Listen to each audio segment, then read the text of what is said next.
Good evening.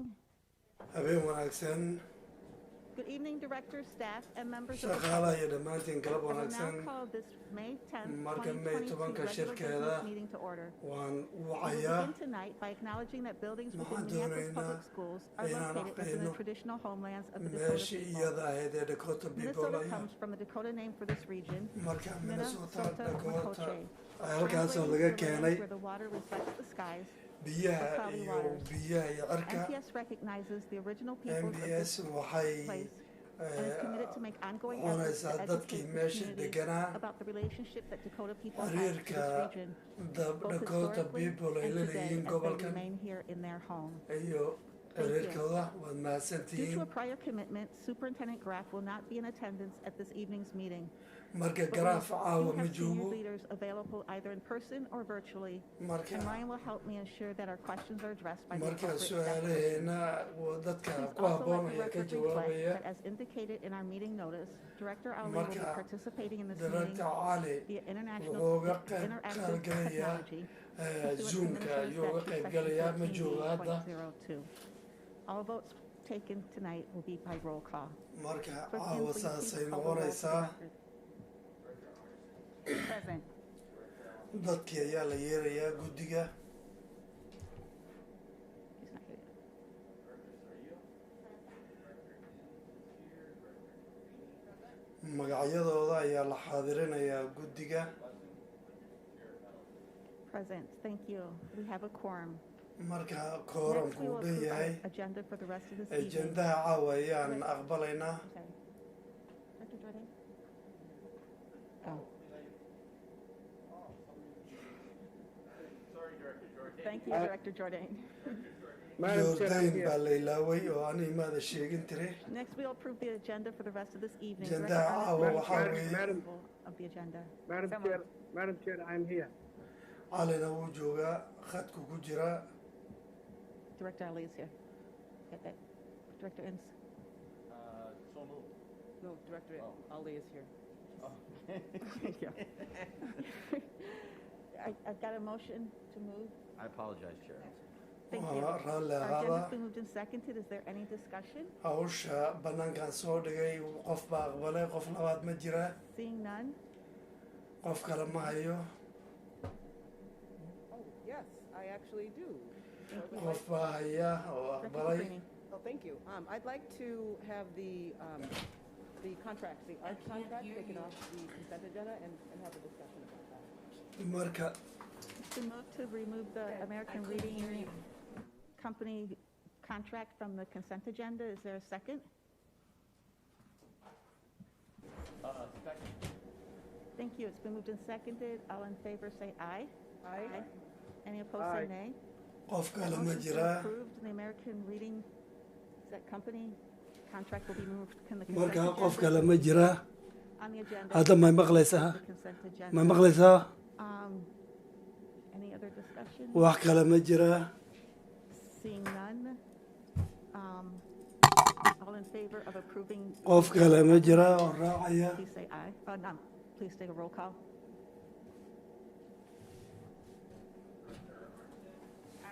It- Director Ali, Aye. Director Sarillo, yeah I'm talking now can you hear me can you hear me I'm talking can people hear me you hear me No. Turn it up. Aye. Thank you. The motion carries and the agenda as amended has been approved.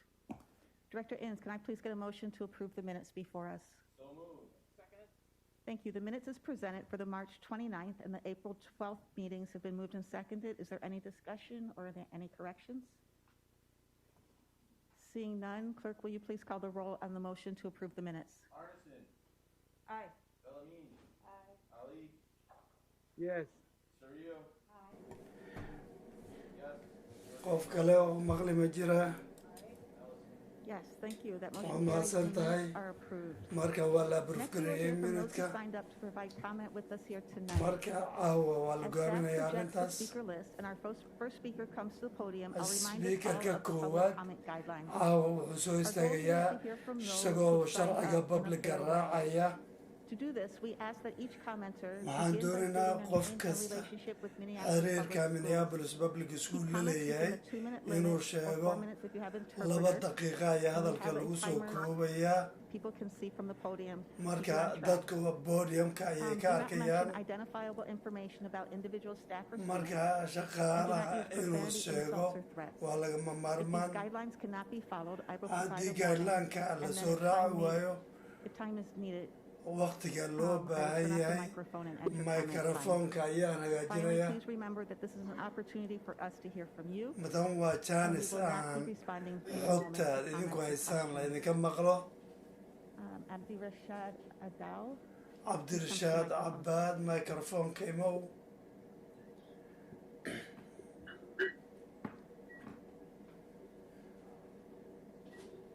And I'm a parent waalid with baan 3 ahay kids that goes to Minneapolis. saddex caruur oo Schools. Minneapolis Public School I aada was here last year, maybe in sanadkii la December, soo dhaafay waan joogay and December I'm just gonna repeat what I said last waxaan year. ku celin sanadkii hore Nothing wixii aan is iri done.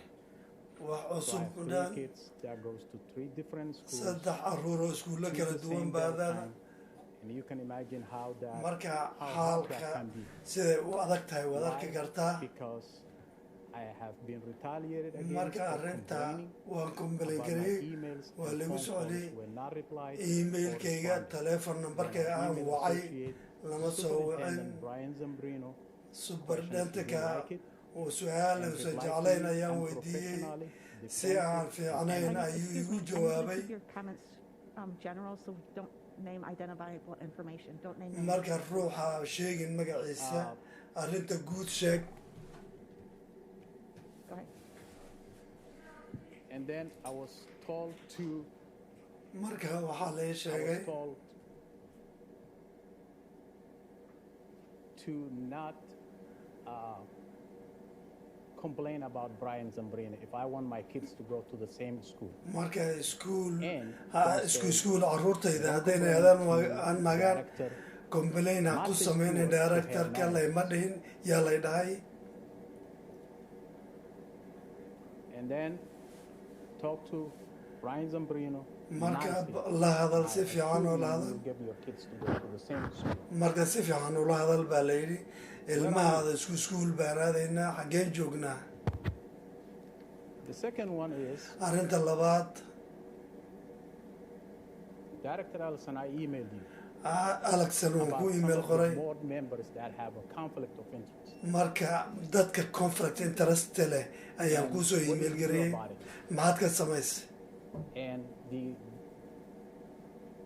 Director Ali, Director Director Ali Alamin iyo have a Alamin conflict of interest. interest What bay is the leeyihiin going to do about it? muxuu Did ku they sameynayaa create all these issues? arrintan ma ayaga abuuray inay tijaar iyagu noqdaan Is down 4,000 students. marka minaabil 4,000 oo arday ayaa hoosa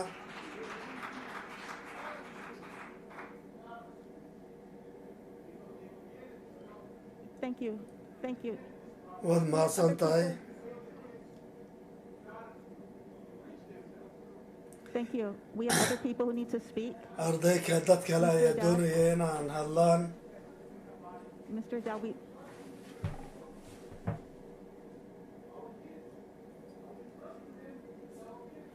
Mr. Adel, thank you. waad mahadsan tahay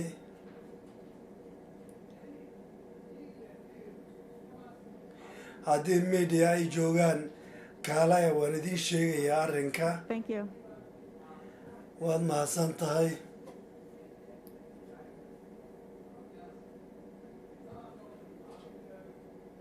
waan idiin sheegayaa warka faadumo cali ow imow Is Faduma here? faadumo ma joogtaa Julie Van Etten?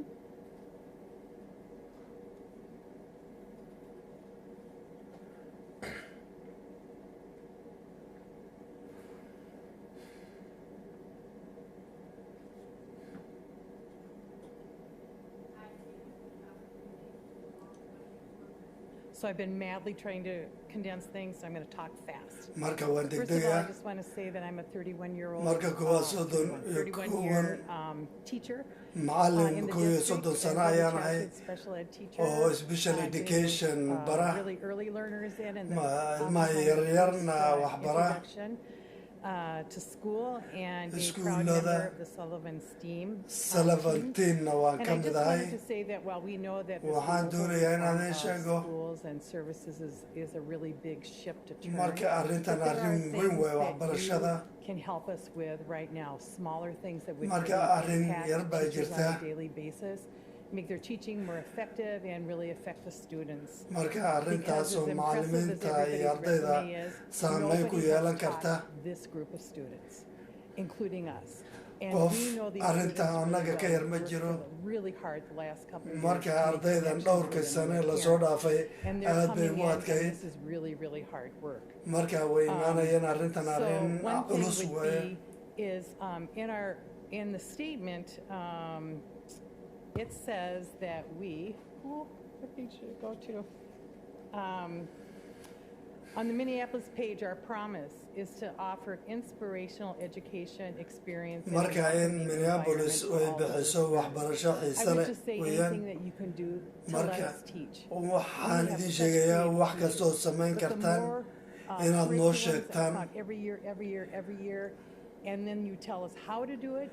marka it really, sanad walba makes waxaad an noo impact sheegtaan for sida aad u teachers who samaysaan have so much taasoo robust, saameyn trained, ku yeelanaysa individualized, macallimiinta oh God, for kids. So instead of telling us really what to do, marka halkaad noo sheegi lahaydaan waxa la samaynaya waan kuu sheegaynaa annagaana ku fiican inaan sheegno waad mahadsan tahay Amy Blumenshine? Electrify buses. I'm Amy Blumenshine.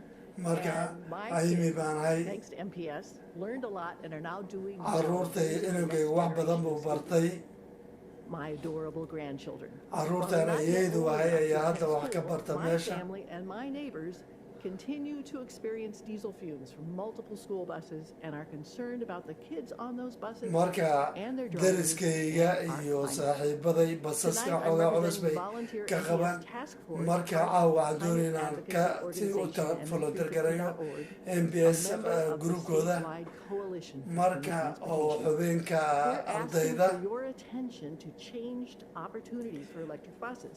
marka And we waxaan know you've been doonayaa inaad considering them bedeshaan and are basaska committed to qaabka ay u zeroing socdaan out emissions by 2040. marka But there oo are new taasa programs in 20 place. It's 40ka constantly changing and confusing.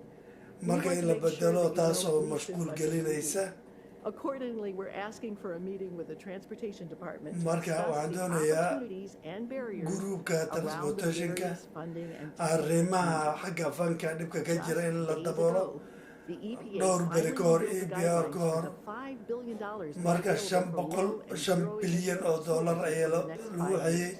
shanta The sane soo application deadline socota for the first 500 million rebate lottery marka is August. 500 kun oo horeysa oo loo tiriyaa bixinay To swap out of old buses. marka in la turo basaskii hore duqeyda marka 25 oo la doortay oo galaasya haddii macallimiintu ay agtigareeyaan dhibaatada behaviorada waxbarashada way soconaysaa waana arrin saameyn ku leh sinaanta iyo wadajirka marka aan idin caawino baska waad mahadsantihiin mudnaanta aad siinaysaan hadalkayga Melanie Hanlon? Melanie? Gary Davison. Gary Davison imow Mary Marvin Davidson, New Salem Educational Ministry, just a few blocks from the Davis Center. marka meeshan wax yar baan u jiraa macallimiinta ayaa waxbaraa si joogta ah Comments at newsalemeducation.blogspot.com. marka aniga website-kaasaan haystaa Affairs of humanity, which when taken at the flood leads on to fortune. Omitted all the voyage of their lives is bound in shallows and in miseries. marka arrinta waxbarashada dhibaatada ka jirta are we now afloat? marka hadda mafalood baan nahay Take the current when it serves. markay xaalku qabanayso waa inaan wax qabanno ama waan dhuminaynaa Greatest playwright, greatest writer in the English language with the possible exception of artist. marka qofka maamaha uu qofkaa sheegay ayuu noo sheegayaa This is a hopeful moment. arrin rajaa weeye Investigation 8 sane baaritaanka waday iskuulka Minneapolis Public School It appears that you're on the throes of making a very favorable decision tonight with regard to the interim. marka arrin muhiim ah We have a board election that everybody in this room board election baan qabnaa qof kasta oo meeshan jooga uu ka qayb qaato chance to marka jaanis ayaan haysanaa my sisters, directors Surigo and Elamine, alaamiin iyo kuwaas to this board. inay boorkan ku jiraan Stellar people, marka dad badan iyo dad qiimo leh ayaan haynaa senior officers, iyo saraakiil operations, Justin Pettis, information technology. dad aqoon u leh teknolojiga ayaa jooga Academic division needs complete overhaul. marka arrinta waxbarashada arrin Implemented in pre-K through 5. marka uu aadba haddaan koow ilaa shanaad la dhisin waa arrin dhibaatadeeda ah Nothing. History, geography. taariikh juqraafi Go on to middle school, a little bit better. hadda middle schoolka xoogaa u yar Just the luck of the draw whether they can get an AP class. marka high school way ka drop garaynayaan Let's take the jaaniskan aragno and make a better way for the students. si fiican aan ugu shaqayno ardayda Public school. Thank you.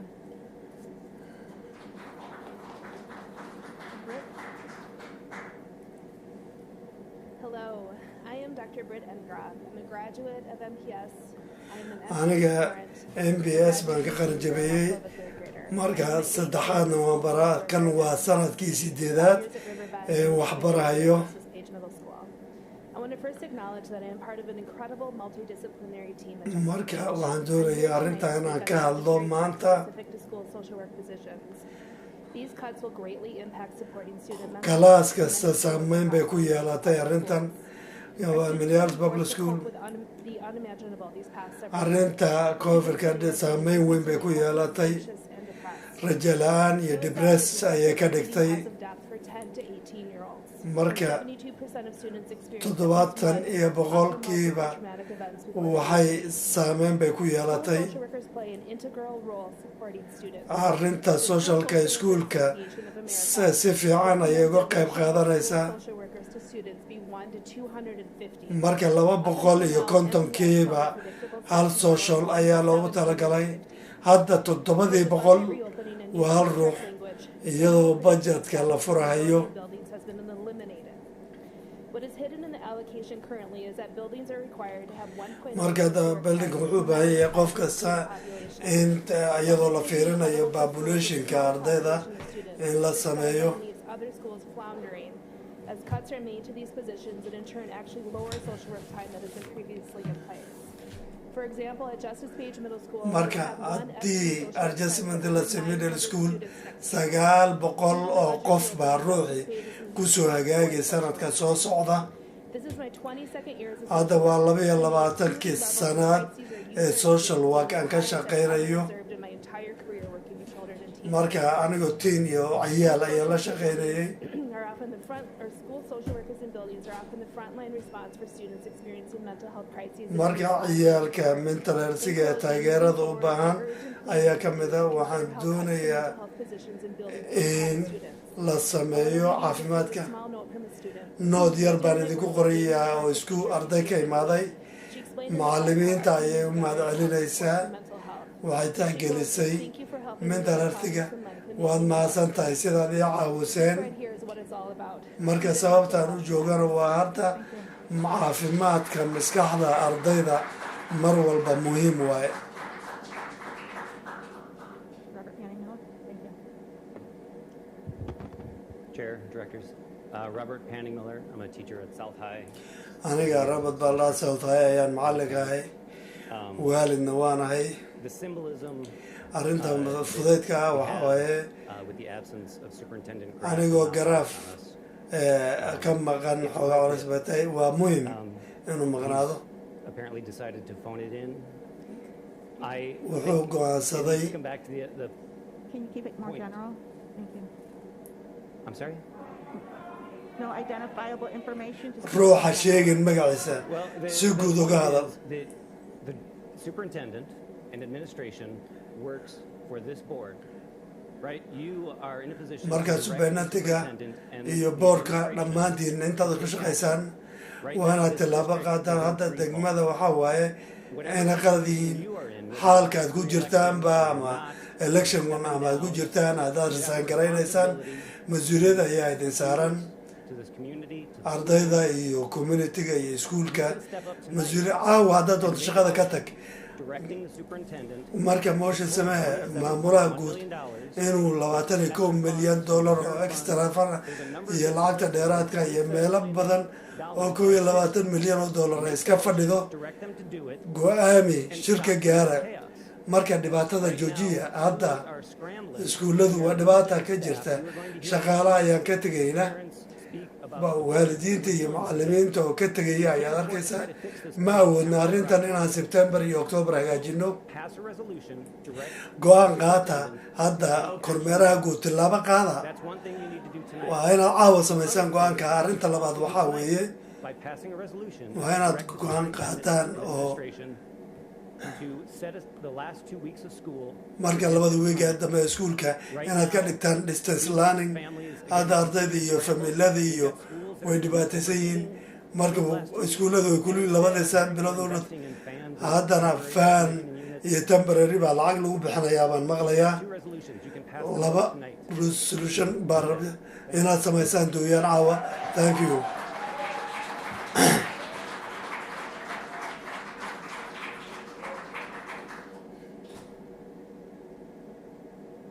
My name is Dan. I teach at North High School. marka noos macalimkaasaan iskuulka ka ahay In one story, we see our school communities disrupted and diminished by things like the CDD, the district redesign that moves students marka arrinta ardayda waxaa weeye programyada iyo arrin badan oo mashiinka familada hataa inay fogeeyaan wada shaqaynta ardayda familkadeeda badidooda waa inaan diidno maamulku in aan sameyno dimuqraati arrinta kale waxaa weeye macalimiinta iyo transportishka iyo foodka iyo boorka inay isku imaadaan inay arrintaa si wanaagsan u qaabeeyaan marka arrinta kala go-a xushmad darrida in la joojiyo marka waa inaan waxaynu qaabka nololeed ee shaqaalaheena kuweena liita to this long-sought unity and positive energy in MPS, routine disregard for the negotiation process prolonging the strike, consequences marka arrinta ay saameynta ku yeelan doonto waxaa weeye school day adversely affecting staff and families, and budget cuts further iyo lacagta la yareeyey iyo fanka iyo depend on them. These budget cuts are unnecessary. lacagtani goynteeda muhim maaha lacagta wayba joogtaa waan ognahay gaar ahaan lacagta referendumka taasoo hogaamin doonta qaab ka soo horjeeda iyo galaaska oo la badiyo guddiga la doortay maadaama tihiin jaanis bad haysataan waad dooran kartaan baawarkiina inaad wax dhistaan baawarkiina isticmaal lacagtaas in laga jaro lacagta iyo dadku shaqada inay qabtaan mas-uuliyad ayaa idin saaran ardayda iyo familada in aad caawisaan iyagoo ku dhibaatada bandemiga Or you can choose to continue the status quo, repeatedly ignoring the most important stakeholders, families and staff. familada iyo shaqaalaha iyo jaanis ayaad leedihiin Educators and parents will be watching closely. taasoo noo dhowaanaysa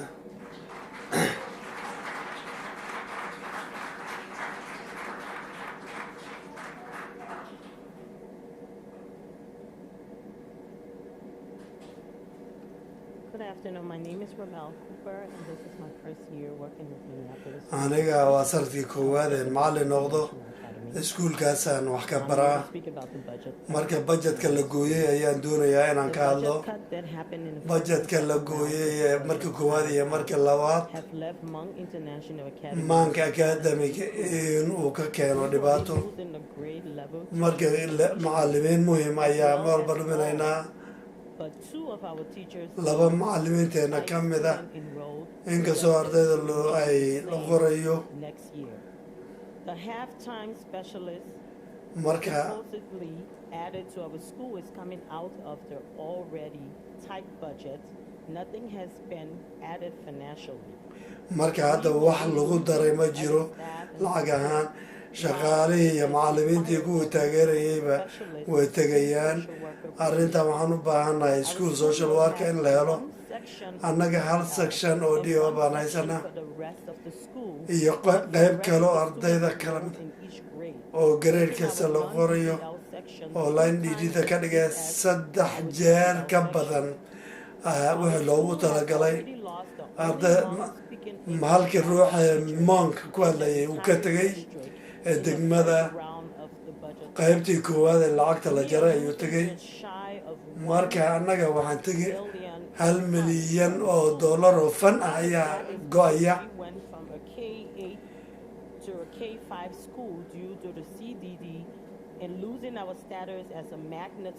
oo taas oo sameynaya iskuulka magnatka ama xisaabta iyo marka oo lagu jarayo dhowr dhan walbaba ahaatee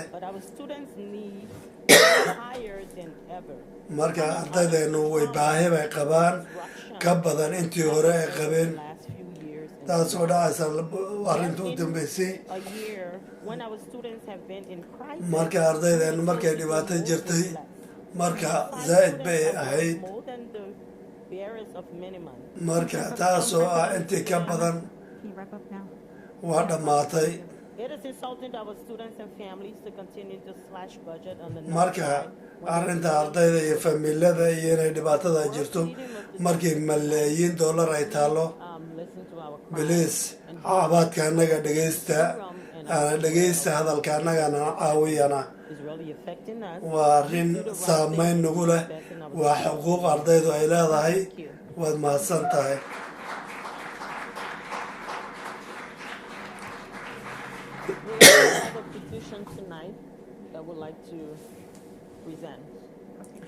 annaga caawa petition baan soo qoray inaan idiin dhiibna ay tahay carlos espinosa soo kac haddaad joogto maymana soo kac mary soo kac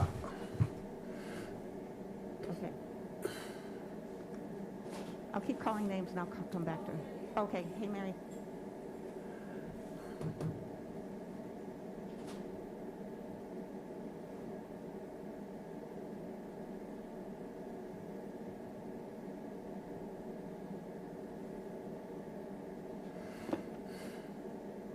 I always like to make an entrance. My name's Mary Manor. I'm in my 10th year of teaching English. aniga macallin baan ahayd sanadkii tobnaad ee iskuulka ayaan dhigaa marka iskuulka Minneapolis ayaan baraa marka waxaan la wajahaynaa macallimiin iyo arday tegaya soo noqonaya marka waxaan leenahay music iyo dance iyo theater shaqa library buuxa oo 8 luqadood oo arday wadayna sanad walba la siiyo marka taas muhiim uma aha ardayda laakiin communityga ayay muhiim u tahay waxay macallimiinta iyo ardayda inay u tagaan communityga oo ay ka farxiyaan ayay ka dhigataa waa programyo fiican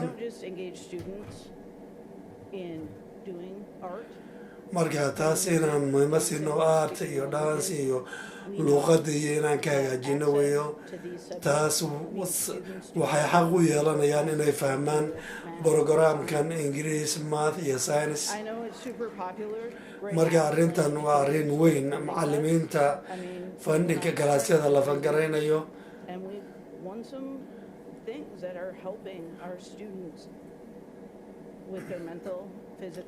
taasoo ardaydeena caawinaysa physically iyo mentally iyo marka macallimiintana caan bay ku noqonaysaa lacagta la-aanta iyo dhammaantood marka inaan ka fiican samayno ayaa loo baahan yahay budgetka inaan fiirino weeye inaan innaga fiirino go-aan inaan gaarno weeye inaan go-aan fiican gaarno. Quoting a student of mine who was at a school board meeting a few weeks ago and said, "This is absolute gold."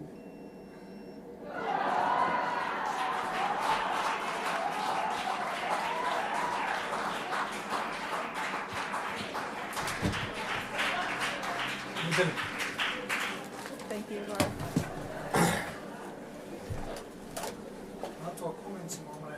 I don't know if I can top that. Hi, thank you for giving me the opportunity to speak to you all tonight. My name is Laura Joshi, and I'm a parent of 2 MPS high school students. I'm here today to talk about one way to increase district revenue. I know we talk all about cuts, but one thing to increase revenue. As we all know, the budget situation in MPS right now is dire. The cuts to teachers, counselors, staff, administrators, and programs are many and painful. Inadequate funding from the state is certainly part of the problem, but the huge drop in enrollment since the CDD was approved is another major cause of the current budget shortfalls. We don't have direct control over state funding, but we do have control over student placement that impacts enrollment. It's time to stop the exodus of students from our district. It's time to start showing some flexibility around the rigid CDD boundaries. The CDD set artificially low enrollment caps at some schools that have space for many more students as well as demand. If there's open building capacity at a school and students are requesting that school, it makes no sense to deny them entry. It's far too easy for students to open enroll outside the district when we turn them away, and thousands have done just that. There are many reasons a student may request a school other than his or her assigned community school. Could be a location closer to home, siblings attending that school, specialized programs. Whatever the reasons, if we can keep a student in our district by accommodating those preferences, we should. It's good for the community and it makes good financial sense. So please do what is in your power now to keep students in our district and bring back ones who have left. Please accommodate student placement requests in school buildings that have the space available. Thank you. Thank you.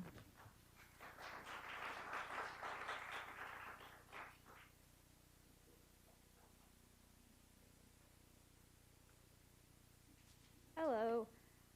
I'm here to talk about your cuts to dance, band, and orchestra at South, specifically dance.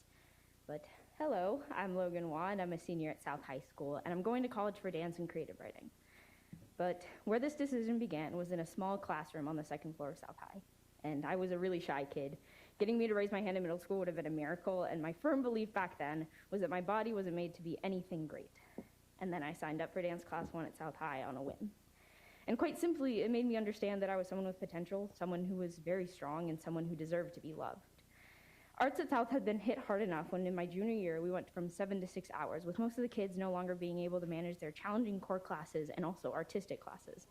This unfortunately also led our program to consist of mostly white and female identifying people, no longer as diverse as it once was when I joined in my freshman year. This school board continues to hurt my BIPOC peers with every move it makes. If you were to go through with this decision, you'd be ripping out the heart of South High. My dance teacher has stood by the dance program for 5 years, often doing more than what her job required, along with running half of the theater program, putting on 2 concerts, running 3 companies, teaching 2 classes, and spending all her free time writing grants and choreographing pieces for the kids. My teacher helps run Swing Night, which is one of the most anticipated school dances of the year, and the most accessible, with it being pay what you can and dress how you want. Something that has always stood for every dance show and has brought in all walks of life into our studio, including amazing artists of color that wouldn't be able to show if it wasn't for her. She would no longer be able to put on concerts because of halftime. Concerts are sometimes the only way students can get experience on stage or even get to see dance on stage. If you cut her classes in half, there will no longer be companies, no longer safe pockets of school where peers are your closest family. By cutting the dance position, you will be shoving kids into a small space, and kids can't get enough attention because classes will be at their caps. One-on-one is essential to a functioning classroom. This would almost limit our space for stretching across the floor in group work. Additionally, there'd be no levels for companies to differentiate the levels of dancers, something that adds discipline to the class. There will also be loss of multiple partnerships, including the Native Skywatchers, on a 3 to 5 year project that is fully grant funded. But most significantly, if you cut the dance position to 0.6, there will no longer be an option for kids who can't join traditional companies because of money, jobs, or home life. A cut to dance at South is a direct attack at students of color and the students at South living below the poverty line. Logan, can you wrap up your comments? Yes, I'm almost done. Thank you. There have been many times in my life where I didn't even have the heart to go to school, but I did because of the support I got from dance. The kind of support that just isn't possible if you cut the position to 0.6. Thank you.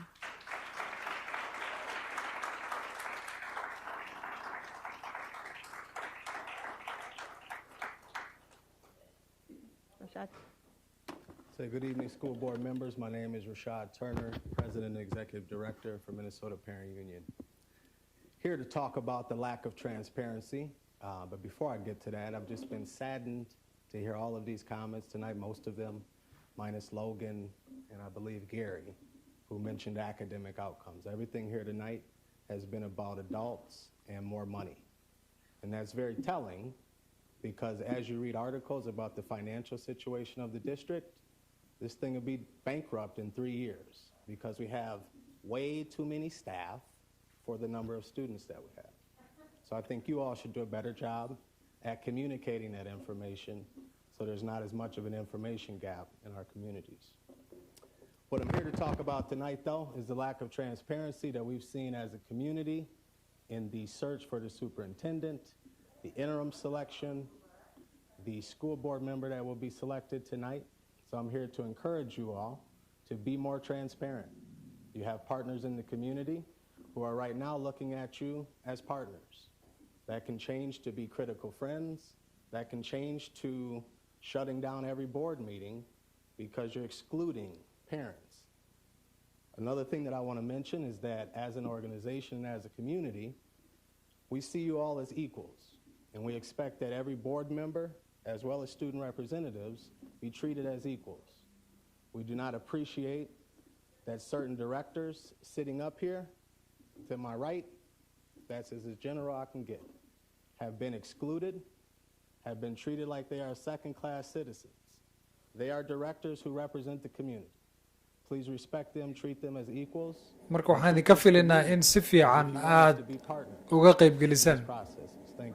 Waa mahadsantihiin. Thank you. Darren?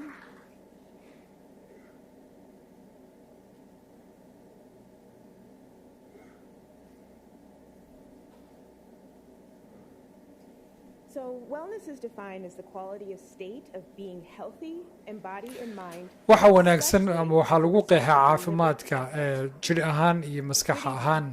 My name is Darren Woodson. waad mahadsantihiin. waxaan ahay shaqaale ka tirsan degmadan. waxaa ila socota Dr. Emily ayaa ila socota iyadana. waxaan u joognaa halkan inaan ka hadalno in aan sameyno sharci gaar ah dadka madowga ah iyo dadka shaqaalaha ee ka shaqeeya Minneapolis Public School barnaamij lagu diiwaangelinayo isla markaana magdhow loogu sameynayo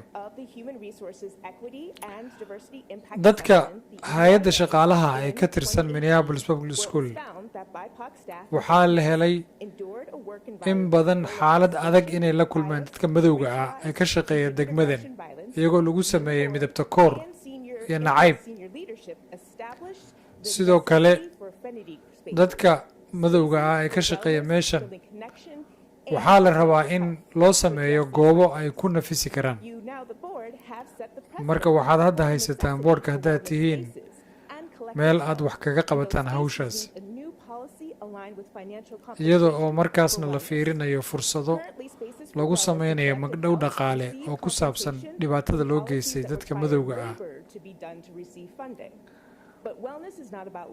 marka arrintan aynaan ku khaldin qofka shaqaalaha mushaarkiisa taas shaqo kuma laha. shaqaaluhu sidooda ayay u leeyihiin mushaarkooda iyo xaqooda. laakiin waxaan u baahannahay hawshani hawl ka duwan weeyaan in sidaa loo fahmo. laakiin arrintani waxay ka turjumaysaa caafimaad qabkanaga iyo fayo-qabkanaga guud. mana aha wax ku saabsan shaqada aan qabanayno.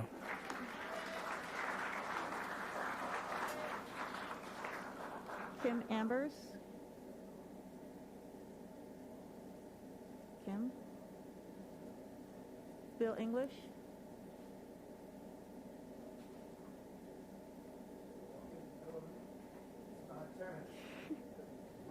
Some things change. Good afternoon. Galab It's wanaagsan. been a while since you've seen this old phase here. Muddo ayaa It iigu has kin not been dambaysay. because I've been disinterested. Taasi maaha inaan Nor because xiisayni I have jirin, become totally disappointed and rather disgusted. laakiin waxay tahay inaan ka xumaaday sidaad u dhaqanteen. Who continues now for more than 2.5 decades to fail our children. In baahida carruurteenna la dabooli waayo You can't even get white kids. ku dhowaad 40% 20 of sano. white kids cannot read at grade level. There's something wrong. 40% marka ardaydeenu aysan akhriyi kari jirin waxbaa khaldan. A division in this board. While some members Sidoo kale waxaan ognahay in dadku u qaybsan yahay. That's unacceptable. When you cannot present a united front to your community, most of whom are black and brown, then something is wrong with again. Look at the makeup. Markii boorku uu qaybsan yahayna arrintan dhibkeeda ayay leedahay. Bulshada ayaad matashaan. Waa inaad hubisaan arrintaas. Of the Minnesota Parents Union. Waxaan qayb ka ahay waalidka Minnesota. But we leave that every parent Waxaan ognahay oo aan aaminsanahay in waalid kasta uu xaq u leeyahay inuu ilmihiisu helo waxbarasho nadiifsan. the education of our children. Ilmaha anaga waxbarashadoodan aan ka qayb qaadan. Over and over again, we warned you.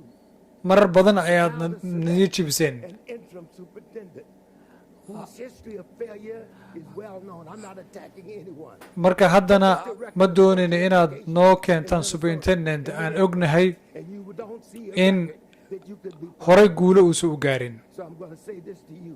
Waxaan idiin sheegayaa Challenged to recognize the Minnesota Parents Union in aad waalidka dhegaysateen so that we can bring a quality education si markaas aan uga fikirno sidii aan ku keeni lahayn qof ka shaqeeya hawshan. now reading less than 60% are reading at grade level, 40% are not. Marka 40% ma akhriyi karaan ardaydu wax. But it means hiring capable and competent Marka waxay u baahan tahay in arrinta wax laga qabto hoggaan rasmi ah ay u baahan tahay. do this with this vote tonight. Thank you. Arrinta aad qabanaysaan caawa. Fatun Ali. Okay. Oh, sorry, I'm Mustafa. She's my colleague. She texted me. She's on her way, but she asked me to take the slide. So I'm Mustafa, Director of the Community Engagement and Enrollment for Minnesota Parent Union. Waxaan ahay gudoomiyaha qaabilsan diiwaangelinta ardayda. Magacayguna Mustafa Ali. My calling for today is that outbreaking data. I have it here. Before I Xogta aan hayno waa xog niyad jab ah. and like my colleague Rashan and everybody mentioned, is really disappointing what we see here. Sidoo kale sida dadka hore u sheegeen waxaan ka xunahay sida ay xaaladdu tahay.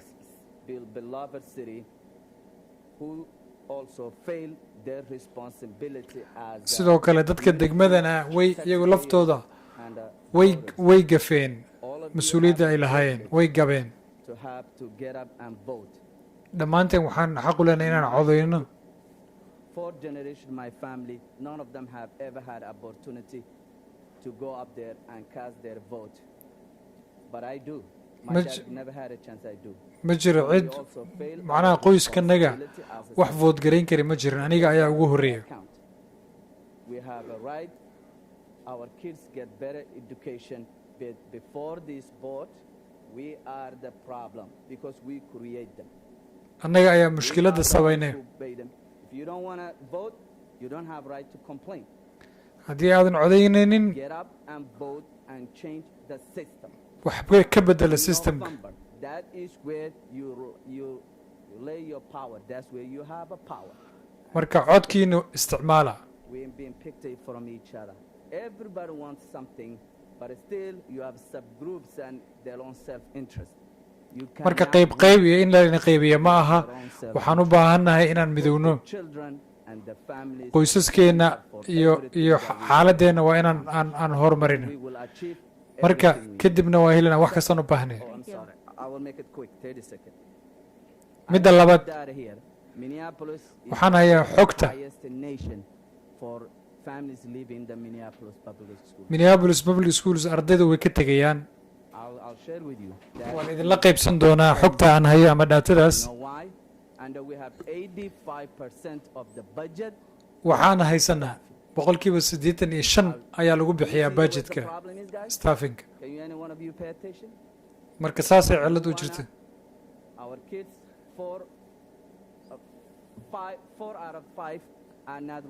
marka waxay u baahan yihiin ardaydeena wax badan inay gabagabadeyda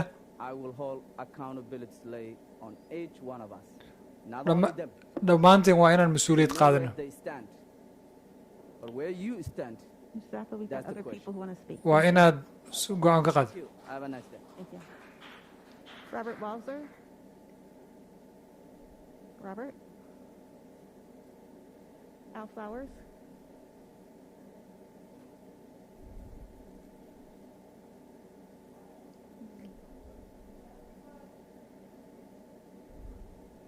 Hey, good evening to the chair and the school board. galab wanaagsan You know, I had a lot. I was just coming here thinking about our kids and their education. waxaan ka fikirayay waxbarashada gabadhayda Couple of years, and I used and a big union supporter taageero badan ayaa jira oo bulshada ku saabsan in our community. We were in about 600 kids getting shot. We were in about 85 of them being African Americans dead. boqolkiiba 85 ayay ahaayeen dadka Afrikaan Amerikaanka So I keep seeing this fight. marka anigu dagaalkan waxaan u arkaa dagaal soconaya And get something done so we can get our kids educated. marka in waxbarashadeena cilmaheena aan ka shaqeyno And I'm listening to everything being said because that's where I've been out on the ground. I'm usually at the school. waxaan u baahannahay inaan dhegeysano waxa la sheegay anigu waan dhegeysanay wixii la sheegay maanta oo dhan People's life after a movie. sidoo kale waan daawanaynay howlaha say u socdaan Criminals said okay, we like that. marka dadka dambiilayaasha ah ayaa laga yaabaa howlahan kale inay ka faa'iidaystaan Carjacking. We're gonna do some more things. But dadka baabuurta jabsanaya ee baabuurta dhacaya iyo waxyaabaha la midka ah community, I'm in it. I'm in there on the street where we dying at. waxa aan ka qabanno ayay ku xirnaan doontaa Process change. When I got here and I got to be nice, I can't even say nothing. marka waa in fursaddu isbedesho howladuhu isbedelaan Who going to Lindale, so I can't really say nothing. So you can look at me and stare at me. marka waa inaad hawshaa fiirisaan oo wax ka qabataan Because I'm not going to do this in front of my baby. What we thinking about marka ilmahayga hortiisa waxaa kuma samaynaya anigu that they'll have a laakiin waa hawl u baahan wax ka qabasho where to go when they get out of school. markii iskuulka ay ka soo baxaan What I say to the union, always waxaan u leeyahay ururka shaqaalaha something else going on here. waxbaa khaldan sidaa ayaan u sheegayaa It ain't about our kids, it's the fight. marka dadka bulshada And so even if it ain't, marka and it's about the fight. It's about our kids. marka waxbarashada ilmaheena ayaa u baahan in muhiimadda la saaro Thank you, Al. We're losing our life, so I tell you what. But this won't be the last word. Our community got to come out. bulshadeena hawsha ayay u baahantay in wax ka qabato The parents got to come out. They don't need nobody to speak for them. They got to come out. waa in dadku iyagu ay hadladaan oo aysan qofna ka sugin in loo hadlo And we need to figure out a way to find out who's speaking for our kids. waana inaan helno dadka u hadlaya ilmaheena Teachers, they union, whatever they is, that's okay. But you need to have y'all. waxaa u baahan tihiin in fursadda aad nala wadaagtaan waxbarashada ilmaheenana aad ka shaqaysaan But I promise you, laakiin waxaan rajaynayaa in aad I will be back and I will talk to our community. in aan hawshaa wax ka qabanno oon idinla wadaagno I wish y'all. I've been in Minneapolis all the time, and some of this stuff I ain't even. weligay minneapolis ayaan anigu joogay Educating our kids. Excuse Al, me. I've got other people who need to speak. But I'm Yeah. a little disappointed in the union. Thank you. But figure out how you can work with this district so you can educate our kids and quit all this fight. marka degmada wax la qabo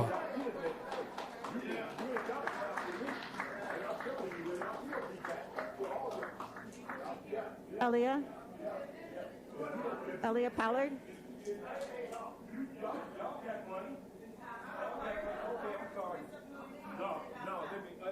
Hey, boy, and I just want the. No. What's, okay, what's No, your Al, bus we've got driver other name? Miss Riley. She just want to thank her bus driver from Lindale who always do something, and then you want to say what you want to say. Say it. No, you too bad. That's okay. She wants to thank her bus driver at Lindale School because she makes sure that somebody there.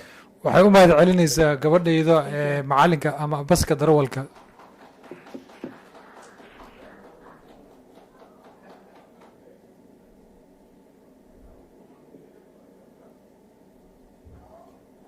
Hi, my name is Aaliyah Pollard. magacayga waa Aaliyah Pollard. Who enjoys meeting new people.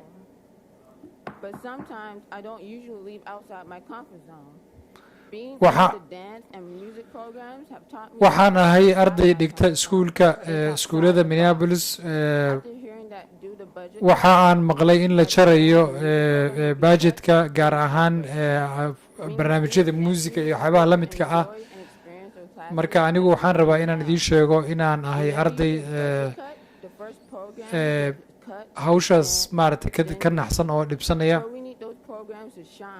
waxaan u baahannahay barnaamijyada in la wanaajiyo la qurxiyo uma baahnin in la gooyo. marka bulshadayda iyo dadka arrimaha daneeya ayaan u baahnaa inay ugu hareereysnaadaan. waad mahadsantihiin.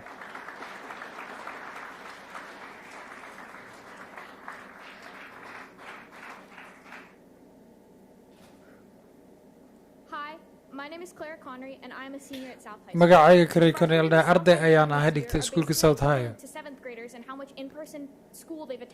marka ardayda in badan ayaa laga yaabaa inaysan tegin fasalada hoose.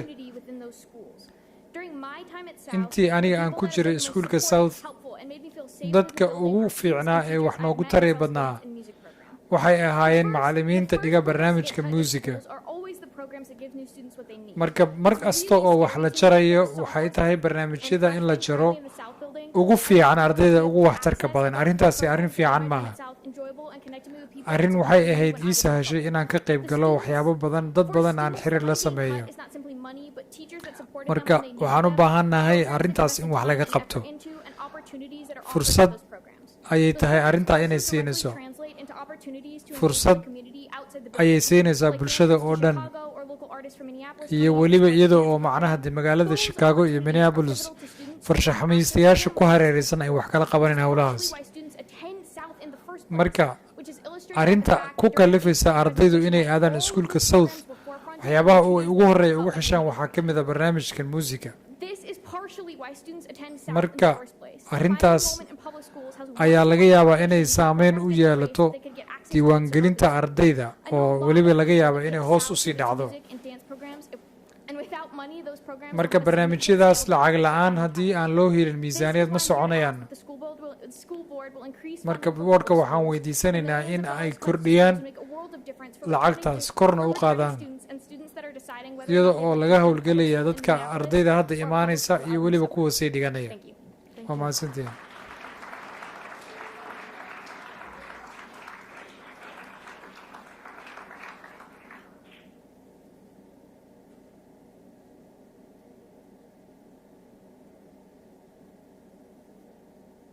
Good evening. I'm Stacy Gurian Sherman. I appreciate Stacy ayaa la yiraahdaa magacayga. waan idinka mahad celinayaa fursaddan.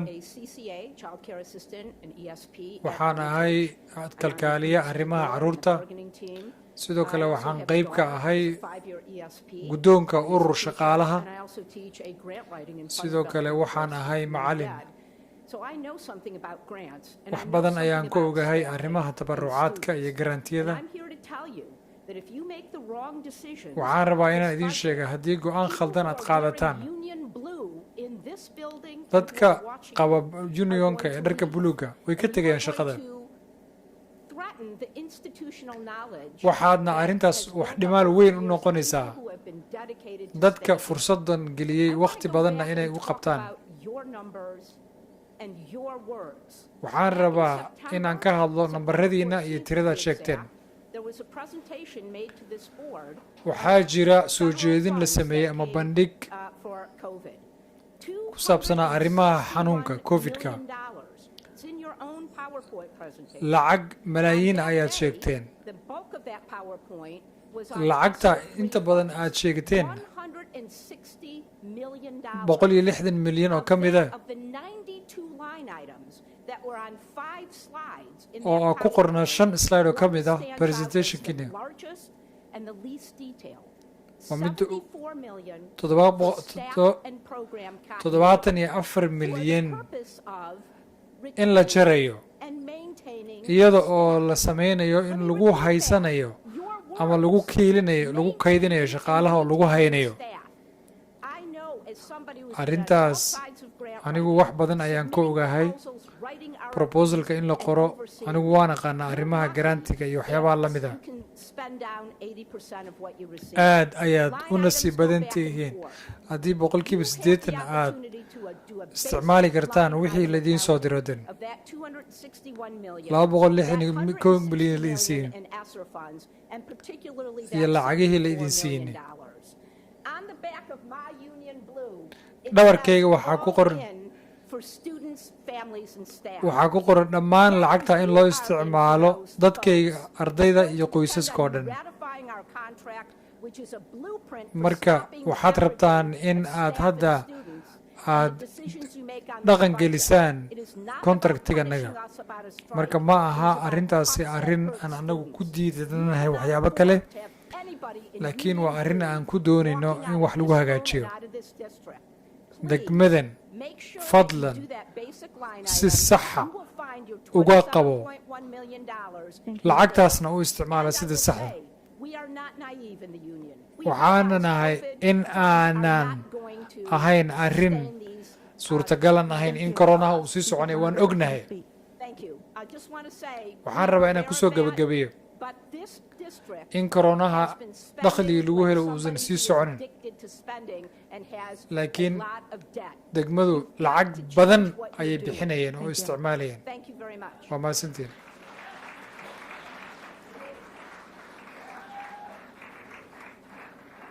Scott Reed. Scott Reed. Okay, I'm going to go over the people that were not here when I called their name. Scott ayaa la sugayaa. Melanie Hanlon. Fatima Melanie Hanlon.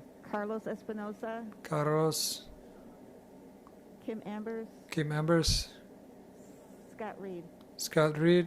Okay. Ma joogaan dadkaas? Thank you. I want to thank everybody who took time to share your feedback and perspective with us tonight. Waa mahadsantihiin dhammaantiin. 15-minute recess, directors. We will reconvene at 6:45. Marka 15 daqiiqo ayaan qaadanaynaa oo brief ah. Waxaan isu soo noqonaynaa 6:45.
He told you, right? You can't have it.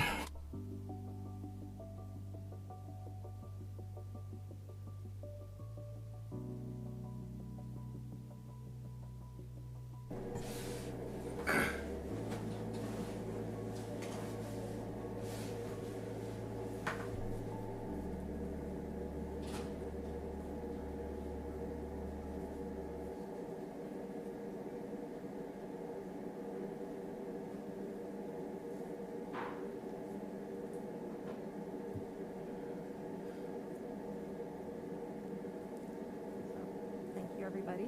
Before we move to waad the rest of the mahadsantahay agenda, qof I'd like walba to say inkastoo a few aan acknowledge dhowr several arrimood inaan upcoming waxaan recognitions doonayaa and inaan events dhowr for arrimood and recent achievements caddeeyo by our employees. horumarka la gaaray ee ardaydeena National weekend waa Nurses Week, and tomorrow is National wiigga School Nurse berri Day. waa maalinta neersyada iskuulka To keep our students healthy amidst the pandemic. neersyada waxay ka shaqeynayaan ardaydeena iyo in ay caafimaadka ilmeheena ka shaqeeyaan fadlan aqoonsi si neerska maalintiisa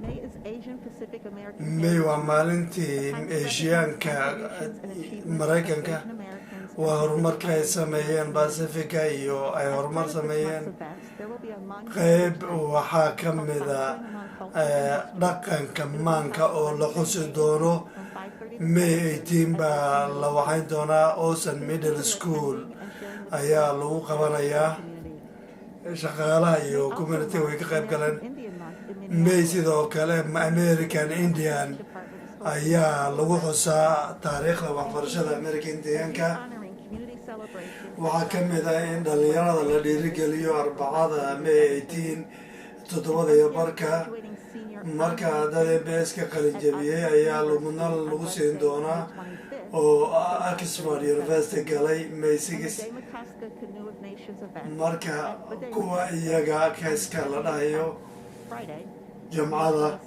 May 27 sagaalka ilaa 2 ayaa lagu ammaani doonaa marka sidoo kale MPS shaqaalahooda waxaa weeye xakamda Ibrahim ee diyaar ugu jiro waxaa loo qiimeeyey guddiga sare ee guddiga abaalmarinta 2022 ayaa la siiyey waxaana lagu siiyey khibraddiisa iyo dadaalkiisa iyo khibradda uu leeyahay waad mahadsantahay diya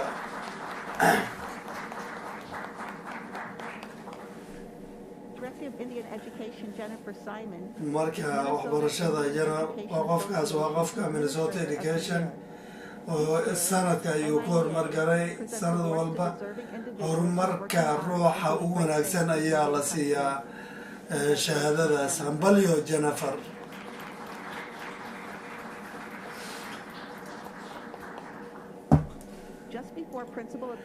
intaan mudnaankuusan waxaan u dabaaldegaynaa may labadeeda waxaan baranay aragtida elementary schoolka maamulkooda iyo awaarkooda waxaana lagu maamulay marka qofkaasoo wax kusoo kordhiyey iskuulka waxbarashada kusoo kordhiyey hambalyo iskuulaad ka bacdi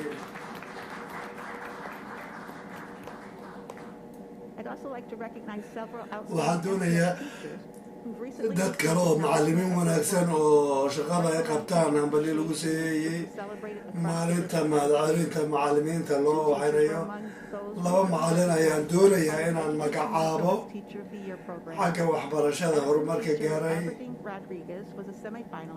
marka qofkaas Edward Baynana waa finaliste Rodriguez labada waa la ogaaday hambalyo 22daas macallimiinta sanadka inaad tihiin iskuulkaasayna ka yimaadeen sanadka macallinka ayaana loo aqoonsaday waa loo sacbinayaa marka waxaa kaloo loo xeynaya Roosevelt High School nin arasarta waa macalinka ugu sharafta badan ee 22 marka shahaadada caamka ah habeenk u dambeeyey marka lagu booqeeyey Washington DC ayaa lagu ifaadgareeyey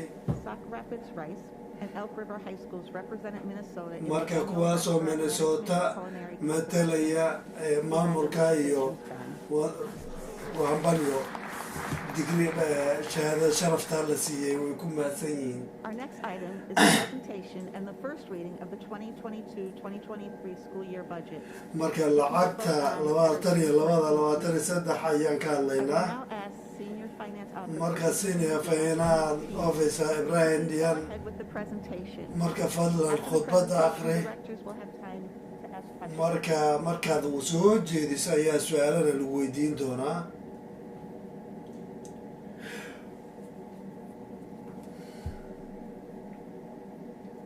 dhaqaalayahanka Ibrahim Diallo ayaa budgetka akhrinaya.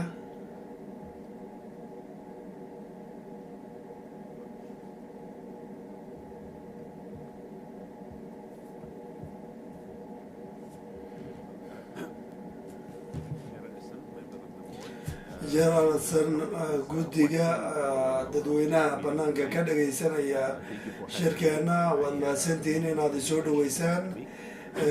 soo dhaweyn waxaan akhriyay wigi lasoo dhaafay qalabka wax ka akhriyana halkan ayuu ku qoran yahay marka arrintan waxaa la dhammaystiri doonaa shirka dambe ee 17 May lagu qaban doono ayaa la dhammaystirayaa marka hadda waxaan doonayaa ajendaha caawa aan ka hadlayno ayaan doonayaa inaan ka hadlo marka lacagtii la fargareeyey S waxay u taagan tahay elementary secondary school emergency relief fund ayaa loo yaqaanaa marka 2 iyo 3 ayay meesha ku qoran yihiin marka qorshihii hore wuxuu ahaa haddana budgetka xilligan ayaa fiirinaynaa tallaabooyinka la qaaday ee lagu dheelitirayo budgetka ayaan ka hadlaynaa.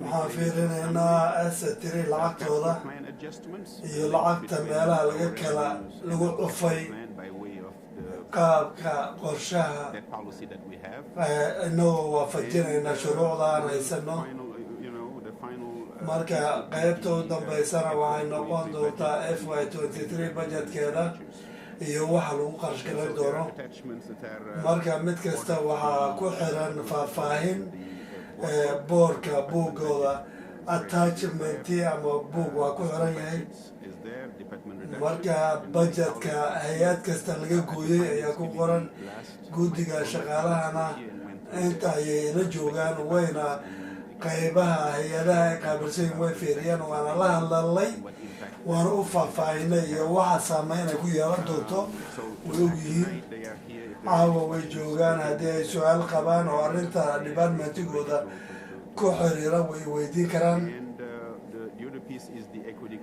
mar arrinta kale waa sinaanta qof kasta oo budgetka aadno waa inaan jarro marka sinaan waa inaan miiska soo dhigno wax kasta oo aan samaynayno sinaan inta aan haysano inaan waafajino waaye. waxaan ognahay budgetka aananay 159 milyan oo loo qoondeeyey oo ku jira kuwan ku qoran academic supportka iyo waxyaabaha dhumay oo 39 milyan oo dollar iskuulka safetygiisa waa 19 milyan IT-ga waa 24 milyan mental health waa 4 milyan iyo 500 kun oo dollar community service-na waa 74 milyan markaasaan u qorshaynay markii hore hortiina waa kuwan iyaga iskuullada STU qorshaha aan hadda samaynayno waxaa weeye markaan ku samaynay qorshaha koowaad waxaa weeye waan sameynay budgetka iskuullada ayaan u diray February 14 wiika bacdina February 21gina departmentiyada ay qusayso ayaan u diray mar qof iyo meesha helaysa iyo heerka departmentiyada marka kumanaan dollar oo la decline gareeyaa jira ama ka yar anagoo qiimeynayna shaqaalaheena contractiga cusub sanadkan waxaa weeye waa inaan helo 53 milyan oo April to June ah haddaana taas samaynin lacagta ay naga yaraan lahayd 53 milyan oo dollar marka 53 milyan kaaseen u dabooleynaa vacancies ayaan isticmaalaynaa waan ognahay arrinta in la buuxiyo arrin sahlan maaha marka metro iyo ciyaalkao dhan bay saabilsan tahay hadda way adag tahay inaan buuxino Minneapolis hadda exception maaha sidaa awgeed 24 milyan ayaan ka soo qaadanaynaa vacancy dollarka sidoo kale 29 milyan iyo bar ayaan soo qaadanaynaa marka hadda SO1 oo 2 or 3 ma dhahayno marka hadda waxaan isticmaalaynaa 29 annagoo ku daboolayna 53 milyan ee cilladahay sanadka dambe iyadoo la fiirinayo 22-23 la fiirinayo waxaan la xiriirnay qaab sanadkii foorka u dambeysay oo 22-23 waxaan fiirinaa 59 milyan oo dollar gaab ah oo la haynin ayaa jira taas waa la qaybiyey waxaana loo qaybiyey survey ayaa la sameeyey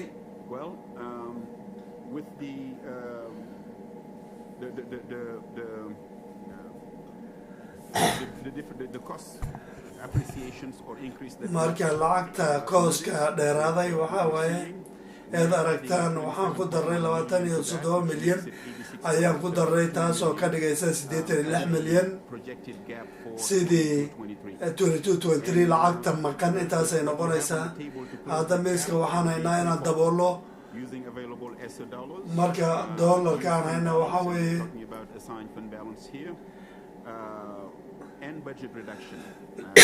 annagoo yaraynayna lacagta budgetka marka taas Minneapolis maaha iskuulkaas degmo kastood fiiriso 83-84-85 ayaa lagu qarashgeeyey saasaan sameynaa Minneapolis keliya maaha iskuulladoo dhan waaye tillaabada aan qaadnay si aan lacagta u dheelitiro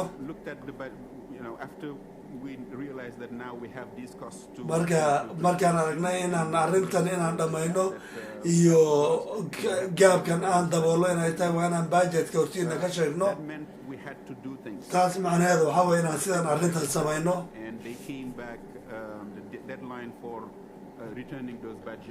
marka waktigii baa dhammaaday iskuulladii 2 wiig ka hor ayay soo noqdeen kadibna waxaan sameynay 5% ayaan goynaynaa departmentiyada department 5% aan goynayno lacagta aan goynayno oo la ogolaaday waxay aadaysaa iskuullada ayay aadaysaa si saameynta budget kadka si ay u yarayso marka waxaa kaloo yaraynaynaa 10% iskuullada haddee 5% aan xagga departmentiyada ka goyno oo lacagtaas dib iskuullada ugu celino marka lacagta iskuullada aadaysa way kor 1% hadda 3% ma aha laakiin haddaad fiiriso iskuul kasta marka iskuullada qaar xoogaa lacag laga gooyay dareemaysaa qaar laakiin ma dareemayso marka iskuullada qaabka loogu qorsheeyey waa 100% qaybta afraad waxay noqonaysaa ardayda kunka ee lagu daray ardayda waxaa weye ardayda ka yaraatay ma aha mid iskuulladoo dhan ay haystaan iskuullada qaar waxaa laga yaabaa inay ka yaraadaan kuwa kalena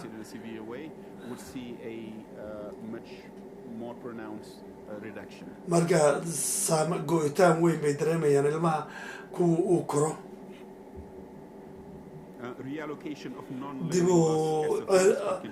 dib u qaabeynta lacagta iskuullada iyo qaybahooda kala duwan marka inaan balans garayno iyo si sinaana in loo markastoon budget ka hadalno waan fiirinaa sinaanta iskuullada horteenna dhibaatimiintyada waa inaan qayb kasta ay fiiriso waa inaan foom buuxino oo muujinaysa inaan attention siinayno inay taas samaynayaan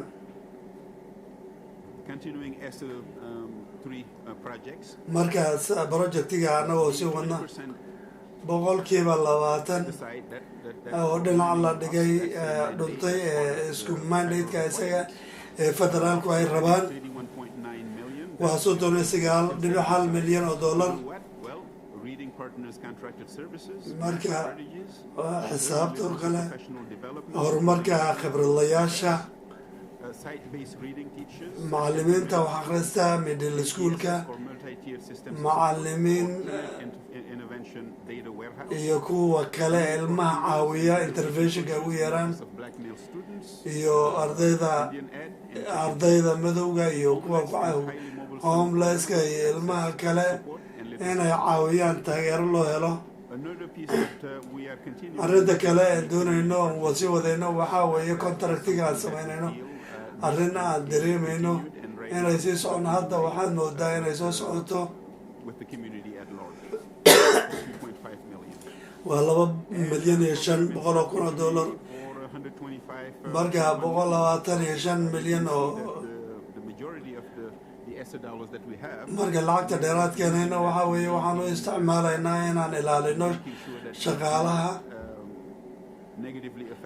inayna si xun ardaydeena saameyn ugu yeelanin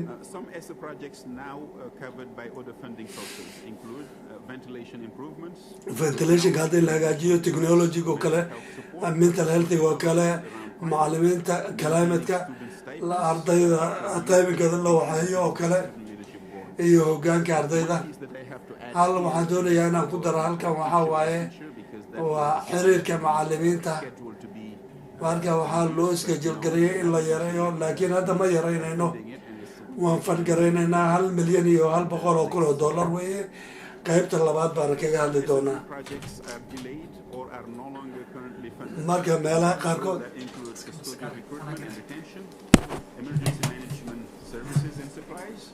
And now, as I just said, the development of additional teacher licensure pathway programs that we're funding it, and it's 1.1 million. So that is going to come off of this list. And the projects that would be delayed or no longer mashaariicda laga yaabo in la daahiyo iyo arrimaha qoysaska iyo weliba barnaamijyada qoysaska iyo maaragtay qalabka loo isticmaalo xanuunada sidoo kale waxaan la shaqaynaynaa principalo dhowr ah waana arrin isbedeli karta laakiin kulanka May 17-keeda ayaan rajaynaynaa inuu gabagaba ahaado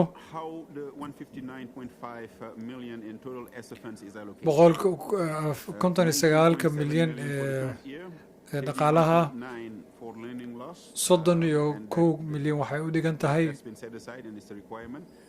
qeyb ayaa loo dhigay dhinac ahaan waana arrin khasab oo qeybaha waxaan u bixinay contract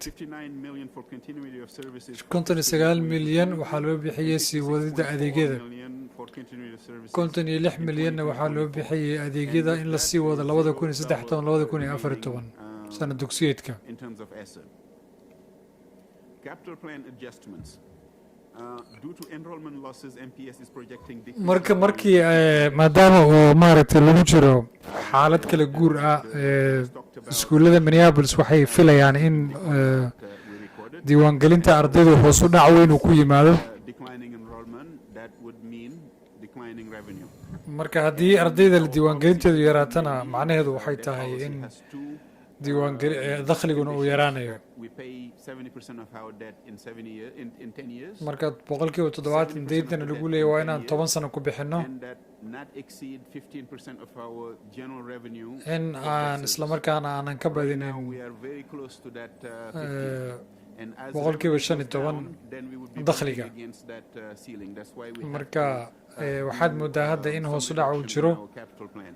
marka And hoos my ayaan u dhigi colleague, doonaa Karen DeVet, presented before, hadda ka hor qofka ila shaqeeya Karen David ayaa soo jeedisay arrintaas waxayna sheegtay in ay jiraan cillado haysta guud ahaan raxladaha iyo sida loo kala guusho alaabta do the work in terms of capital iyadoo oo markaa ay jirto kharashka lagu shaqaynayo finance and fiscal side. qaybaha dakhliga iyo qaybaha maaragtay dhaqaalaha oo kale markaan fiirino A debt service debt limit that is waxaan rajaynaynaa that is coming in down, and as it comes deymahana down, lagu leeyahay aan and hoos u our dhigno revenue is going down, we cannot increase haddii isla markaasna uu hoos u dhaco dakhligeennu over ma samayn karno macnaha kama deymaha iskama bixin karno the policy that the board has. marka taasina waxay ka hor imanaysaa sharcigii boardka When it comes to anticipated revenue and expenses, dakhliga aan rajaynayno iyo kharashaadka aan weliba rajaynayno inuu baxo thing shows $943 million. wuxuu tusayaa boqolkiiba 90 iyo 813,379. milyan inay tahay kharashaad ahaan A revenue amount of 846 million. dakhligana soo gelayana 846 milyan baan rajaynayna inuu yahay Line here would be the top line where you see marka general qaybtan operating kore fund, haddii aad aragtaan expenses, dakhliga guud ee aan ku maamulayno projecting to spend 519 million. 599 milyan ayaan rajaynaynaa in In aan terms of isticmaalno revenue, we are expecting to receive 491 million. waxa aan rajaynayno inuuna soo galnana That's the waa difference of about 490 milyan 28.3 million.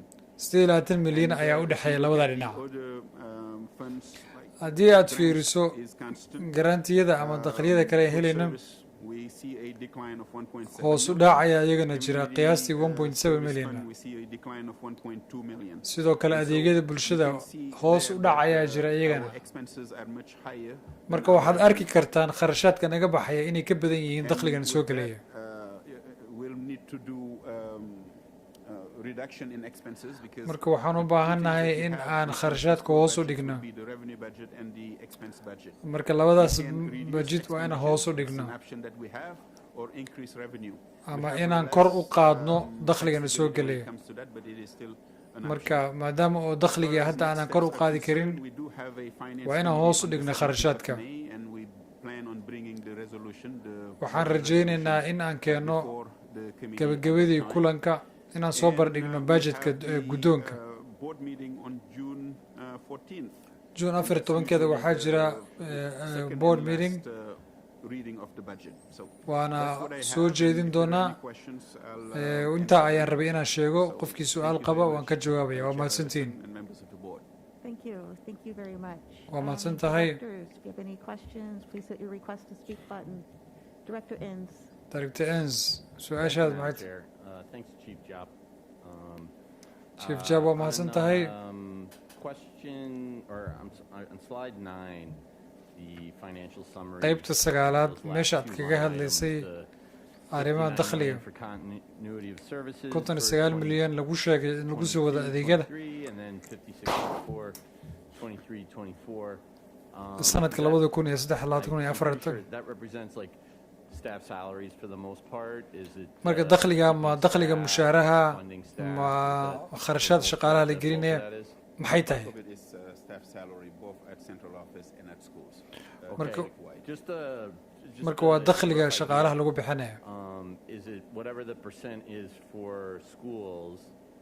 It's roughly the same as it is in the budget. marka sida ay tahay qiimo ahaan boqolleyda iskuulka ayay taasina ka tahay miya percentage ahaan maxay noqon karaan of staff salaries is staff in schools and what is central office? dakhliga macnaha lagu bixinayo mushaaraadka Is that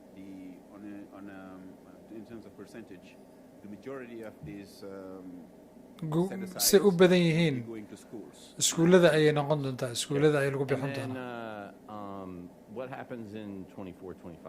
maxaa dhacaya sanadka 2024 Using SO3 dollars to do that, and SO3 is due to sunset. waxaan samayn doonaa qaybta isticmaali doonaa SO3 laakiin wuxuu ku eg yahay September 2024 Years beyond laakiin waxaas noqonaya wixii ka dambeeya September waxaan u baahnaanaynaa inaan hoos u dhac ku samayno kharashaadka si aan hawshaa wax uga qaban. Some of this stuff in the is it accounted for in the contracts? arrimahani ma ku jiraan contractiga ama kontraada la galay ma ku jiraan? I guess I don't understand your question. Well, you know, when we were su-aasha ma fahmin. the strike and we were talking about how we're going to budget for increased salaries. marka sida aan ka hadlaynay sidaan mushaarka u kordhin doono maalmihii dhaweyda mudaharaadka uu jiray qayb ayay ka ahayd. ma sidaasa macnaha mise ma ka duwanta? We did say at the beginning that there is a limit, there is an amount that the district cannot afford. markii aan ka hadlaynay mushaaraadka waxaan sheegnay in waxyaabo kooban keliya aan kari karno limitna uu jiro. And if you do have a rate of growth of haddii marka aan haysano koriin dakhli oo boqolkiiba hal ama boqolkiiba laba ah marka mushaaraadku way ka cuslaanaya arrintaas. hadda waxaan isticmaali karnaa SO3 funds. ma aanan heli lahayn dakhli aan ku maalgelina hawshaas. marka hadda 2 sano hadda kadib dadka kale ay joogi doona ka shaqayn doona arrimaha budgetka marka ay gadaal ay ka ogaan doonaan miya. waa mahadsan tahay. Dr. Arneson? Thanks very much. waa mahadsan tahay. And congratulations on your award. We talked about some of these things at our finance meeting, but I think some of them are. qaybo ka mid ah ayaan kaga hadalnay arrimahan kulamadana dakhliga. You're mentioning that we are closing the budget. waxaad sheegtay in macnaha budgetka la dheelitiray sanadkan. I was wondering if you could talk a little bit about. waxaan rabay inaad faahfaahin ka bixisid marka aad ka hadlaysid qaybahaas hadda aad sheegtay iyo weliba iyo dakhliga aan macnaha aan geli karna ma access ku yeelan karna. waa mahadsan tahay Anderson.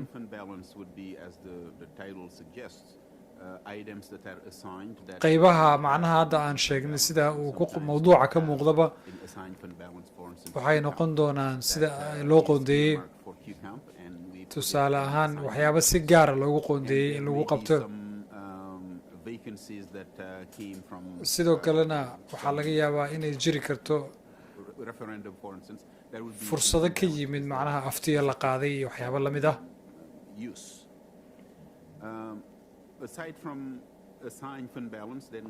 markii laga taga halkaas waxaa jira qaybo iyagoo aan la astaynin sida 55 milyan oo kale. qayb ayaan soo bixin karna laakiin haddaan samayno caqabad ayaa ka imaan karta. waxaa jira sharci arrintaa ka yaala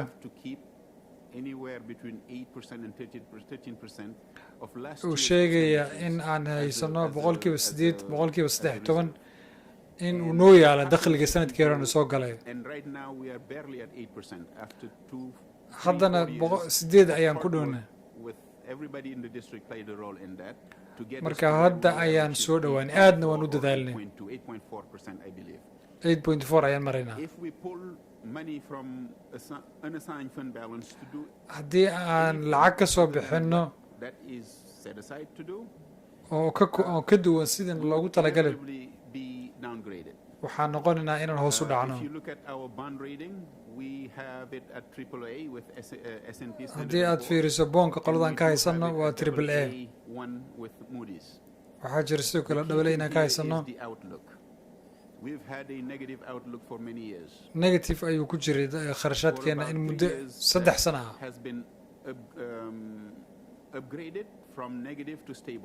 hadda stable ayaan ka dhignay 3 sano la soo dhaafay.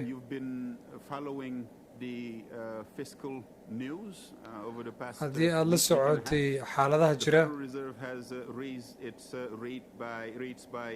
50 basis points. boqolkiiba konton ayaad moodaa inay kor u kaceen Was interviewed today and said that it is not ruled out by governorada midkii hadda maanta la wareystayna sidaa ma aha ayuu yidhi 75 basis point increase. 75 ayuu sheegay in lagu darayo maxay ka macno tahay saas Interest rates are going up and taasi waxay ka macno tahay in ay kor u socoto interestigu and prices of bonds. iyo kharashaadka boonka Scheduled to sell bonds in November, December. November ayaan rajaynaynaa ilaa December inaan gadno boonalkanaga Of rising interest rate, that means that there will be pressure put on our bonds. marka culays ayaa la saari doonaa Any downgrade on our outlook, then we may be markii hoos uu jiro boonkanaga selling bonds at a premium every time we went on inaan the market hoos to u sell dhaca bonds in noqonin the past, since I've been here. What that means is that if we need 100 million, we markii aan sell rabno 90 boqolkiiba million, milyan and 90 10 ayaan million gadnaa would be covered by the premium that we would be commanding because of our 10 milyanna waxay ku baxaysaa If we kharashaadkaas don't have that rating, then chances that we would be selling at a discount. What that means haddii kaloo aan haysanin waxaan noqonaynaa beec raqiis inaan ku gadno we discount would sell about 102, 105 to net that 100 million that we would si need, marka aan boqolkiiba labada u wada which helno would be a dhammaystiran pressure on our debt burden. So my culays point ayayna there nagu is tahay arrintaasi unassigned fund balance, it took us a long time marka to muddo get ayay that, nagu and qaadatay therefore, arrintaasi really if there is a government shutdown, haddii then ay we have jirto to macnaha continue hoos u as dhac a dowladeed large operation. That's oo what gaar we do. ahaan macna We lagu have to sameynaya continue saameyn paying guud our teachers, our administrators, iyo everyone maamulka oo dhan with the government shutdown. marka haddii dowladdu ay hoos u dhacdo ama la xiro That's what that is unassigned fund arrintaas macnaha ayaa nagu qasbaysa inaan isticmaalno dakhliga a fire at a school and we have to rebuild it right haddii away. uu That's where we degmada need to- uu to- dab ka to- dhaco iskuul ka dhaco My point is waa wax aan iskuul lacagta kula soo bixi karno ku isticmaali karin an assigned fund balance is there for a marka reason. lacagta 55 milyan ee noo taalla meesha Stable. sabab ayay u taallaa So to respond to your question, marka su-aashaada sidaa ayaan kaga jawaabi lahaa Anderson, Director Anderson. the two, there is a, it's good to have a healthy balance on either way fiican tahay in la helo unassigned. dakhli macnaha nadiif qabo oo caafimaad qaba The efforts that we're making to close hadda the gap, laakiin dadaalkanaga waa dheer yahay balance, we are referring to the assigned portion of it. waxaan ka hadlaynaa And, qaybta first we said that we were going to take 21 million la from that. qoondeeyey Now that 21 million would be more than that, and we'll bring that to the. hadda marka way ka badan doontaa 21 milyan ay sheegnay Thank you. So what I'm hearing you say is a couple of examples that where assigned fund balance might be showing up in this budget. marka sida aad sheegayso waxaan ka fahmaya hadda in qaybahan macnaha aftida la qaadaya ay la mid tahay oo ay qayb ka noqonayso sida macnaha nafaqaynta caruurta iyo waxyaabaha la midka ah sida ay wax yihiin qayb ayay ka noqonaysaa marka waxaan haynaa dakhli aan lagaga shaqayn hawshaas waa sax weeyaan waa iyo weliba barnaamijka K5-ka annaga oo ka hadlaynaa kharashaadkii aan rabnay inaan isticmaalno sida aan ku isticmaalanay balansiga waxaa hadda aad noo sheegtay qaybta dakhliga ah sida ay wax noqonayaan iyo sida macnaha dakhliga soo gelaya degmadu waxaad moodaa inay ku dhowdahay boqolkiiba 4 markaas oo aan fiirin karno dhihi karno dakhliga hoos ayuu u dhacay marka xoogaa waxaad moodaa meesha inayna siin doonto garab aan wax kaga qabsan karno waxaa kaloo aan kaa fahmay sida aad u sharaxday barnaamijyada capitalka inay u baahanaysaan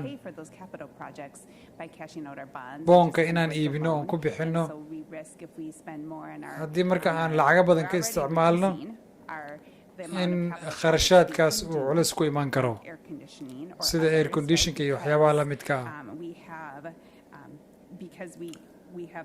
marka waxay u egtahay boqolkiiba 15 ka badan inaynaan bixin karin marka waxay u eg tahay hawshaas inaan wax ka qaban karno arrintaasina in ay noqonayso in muddo hawsheeda inay wax iska bedelayaan waxaan u malaynayaa sida aad sheegtay degmooyinka qaarkood iyo weliba dakhliga ka soo gelaya degmada bil walba laakiin waxaa la heli karaa kaash kugu filan si loogu bixiyo arrimaha payrollka iyo cashuuraadka 20 million 20 milyan in August. ayaan bixinay bishii August Go August, September, laakiin waxaa laga yaabaa bisha September inaan ku bixino maybe $1 million here. qiyaastii 1 milyan At the same time, we are still iyo weliba sidoo kale mushaaraad anagoo bixinayna by pulling from unassigned fund balance and annagoo when ka that keenayna becomes goobaha aan loo asaan garaynin pay back unassigned. dib ayaan ugu celinaa And I think if our fund balance is at 8%. sidoo kale about 8 boqolkiiba weeks of 8 revenue. ayaan Correct. filaynaa in aad ka heshaan sidaas For miya example, the state didn't reach a budget. sida hadda right, macnaha and budgetka had marka laga some hadlayo kale shut down for a period of time, or our sida ay cash flow noqonayso stopped entirely. inta ay We xaaladdu saas tahay went for about 8 weeks. Is that about ilaa right? 8 week sax miya Okay, thank you. Waa mahadsantahay. All right, and then I just wanted to say, even though if you can indulge me for a minute, I never, waxaa kaloon as a rabay fellow finance nerd, inaan I dhaho never miss an opportunity to talk about inaan the chronic mis- underfunding of inaanan education. So inaanan I know arrintaas aan to rabo see inaan that ka hadlo here, that we're in the unfortunate position culayska of not macnaha being haysta entirely in charge waxbarashada of our revenue. iyo So we dakhliga have the option to raise revenue through property taxes, annagoo which we've markaas done, and we've ka maxed fikirayna out inaan in sare u the qaadin dakhliga degmada but that system is annagoo kor u fundamentally qaadayna inequitable, canshuurta and it's a guryaha progressive tax. So then the bulk of our funding is marka through culayskeena the ugu state, badan stateka not ayaan ka kept up helayna with inflation for decades. marka statekuna dakhliga ayna siinayeen si fiican maysan u caawinaynin sicir bararka iyo inflationka iyo weliba iskuullada boqolkiiba 15 in la siinayo qiimaha waxbarashada gaarka iskuul walba oo ku yaala Minnesota culayska ayaa haysta marka waa hawl u baahan inaan degmada stateka weydiisano kharashka inay wax ka qabtaan annagoo ka hadlayna ardaydeena iyo weliba dhammaan gobolkeena dhan marka waana howlo adag oo u baahan waxbarashadaga waa muhiim arrintaa inaan si cad u sheegno si aan uga hadli karno macnaha hal laakiin dakhliga waxbarashadu in uu underfunded yahay ama hoos loo dhigay waa shaki la'aan marka waa arrin fiican Student Representative France? Hi, I just have. Please stop interrupting our student. Thank you.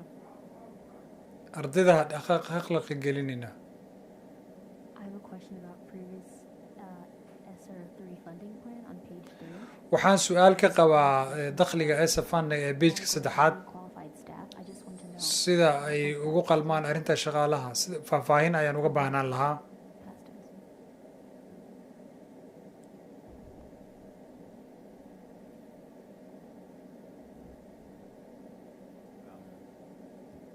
Student Representative Rance, I'll have my colleague in HR answer that highly qualified staff. I know what highly qualified staff in finance. koli qofka ila shaqeeya ee HR-ka ayaan u ogolaanayaa inay ka jawaabaan arrintaas marka waxaan qolyaha wasaaradda shaqaalaha ayaan rabay inay ka jawaabaan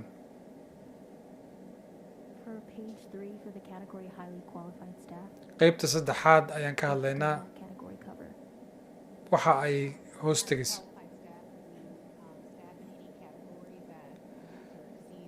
shaqaalaha high qualified staff lagu qoondeeyey waxaa laga hadlayaa waa shaqaalaha si horsale macnaha xirfad sarreeye leh So the funding would include job searches. Does that also? marka dakhliga waxaa ka mid a miya in shaqa laga radiyo Yes. Okay, thank you. tababaro ma ku jirayaan waa mahadsantihiin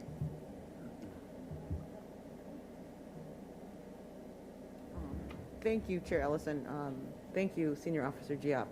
waad mahadsan tahay Chair My Ellison waa first, mahadsan tahay Senior comment Officer Job is I'm happy to see that we were able to find some funding for the pathway. waxaan ku program. faraxsanahay That's in aan incredibly dakhli uga helnay important barnaamijka to pathwayga myself, I'm sure everyone here. qof walbana And waxaan the other, dareemayaa inuu ku faraxsan I yahay guess question would be the fund balance. Isn't qaybta if aan ka we hadlayo barnaamijka fund balansiga had to use those dollars, basically that would haddii be aan anywhere from a 6 isticmaalno weeks. lacagtaas The operation, like how many weeks of operation does that cover? Is it marka 6 to meeqa 8 week weeks? oo 6 to operations 8 ayay ku weeks. filan tahay Okay, that's okay 6 ilaa 8 not a lot. So Ma I aha just muddo wanted to badan. make sure that that was also clear. That waxaan jeclaa we, inay arrintaa caddaato I think we need a, we're going to need some kind of cushion waxaan u to baahannahay literally fall back on over the hawl next aan 2, macnaha 3 cuskano years. We're going to need to muddo 2 ilaa 3 sano to have some oo of aan u those supports baxsano in place.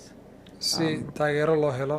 And again, I want to echo waxaan what rabaa Director Arneson said about in the Director underfunding of Arneson public sida ay education. sheegtay anigana aan ku celiyo in I'm waxbarashadu really ay ku yar pleased tahay. that it's something that has spread throughout the state. There's a marka better stateska understanding waxbarasho la'aan ayaa waxbarashada dakhli fiican ma helo. the lack of funding for special education and English gaar language ahaan learner waxbarashada funding. gaarka ah. So I am extremely excited that folks were at the Capitol yesterday waxaan speaking ku to it, and I faraxsanahay understand that at 1 o'clock dadka tomorrow there will be a ka conversation shaqeeya surrounding special Capitolka education ama and English madaxtooyada language learner funding. So I in hope berri laga hadli doono any of you can arrimahaas. go to the Capitol. I do believe there will also be an opportunity to marka see that online. fursad ayaa jiri doonta berri aad kaga hadli kartaan hawshaas. waa mahadsantihiin. Thank you, Director Cabrini. Dr. Gabriel, waa mahadsan tahay. Thank you, Chair, and thank you, Chief, for the information. So I'm kind of going to Waad go back to that mahadsantihiin. question that I asked the other night. su-aashii aan habeenkii ku weydiiyey ayaan rabaa inaan ku noqdo I got answered around the academic piece and ee ku saabsaneed my arrimaha tacliinta. concern, I mean, I know we're on slippery slope right here. gaar ahaan walaaca aan ka qabo arrimaha I'm tacliinta. trying to balance with the loss of students in our schools. waxaan rabaa inaan ka fikiro degmada ardayda aan luusgaraynayna ee naga tegayso iyo xaaladdeena say tahay. Because again, I had the opportunity to be over at Hall marka just yesterday. waxaan shalay ayaan joogay qeyb ka mida degmada waxaan la hadlayay shaqaalaha qaarkood From the budget, which is our black and brown gaar ahaan dakhligan la jarayo wuxuu saameyn toosa ku yeelanayaa dadka madow ama dadkaan caddaanka ahayn kale with our families. iyo weliba So I qoysaskan. looked at the program and staff continuity, the 100 waxaan fiiriyey 125.1 million. lacagta 125 milyan ah Understand laakiin waxaan rabaa inaan fahmo how do we or how are we going to take a look at that and align it sida aan ula falgelinayno boosaska laga saaray ama jagooyinka laga saaray hadda meesha tonight about how some of iyo their sida ay ardayda qaarkood hadda uga hadleen barnaamijyada qoobka ciyaarka iyo dansiga we as a board have inay saameyn ku yeelanayso. tried to allocate dollars to marka waxaan rabnaa maadaama guddoonkii aan nahay inaan ka wada hadallo sida aan u samayn lahayn degenaansho buuxda. Director Amin, waad mahadsan tahay. aniga waxaan uun ka hadli karaa arrimaha dhaqaalaha. markii aan ka hadlaynay macnaha horumarinta dakhliga iyo sii socoshada howlaha guud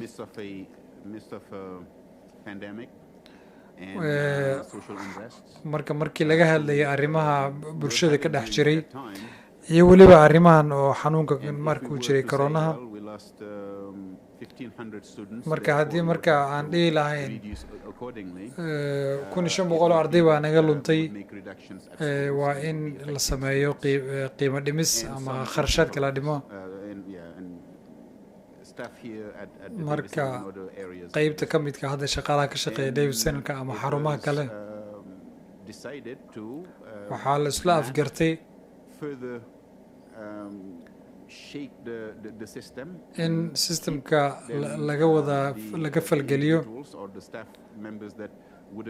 iyo weliba shaqaalihii la yareyn lahaa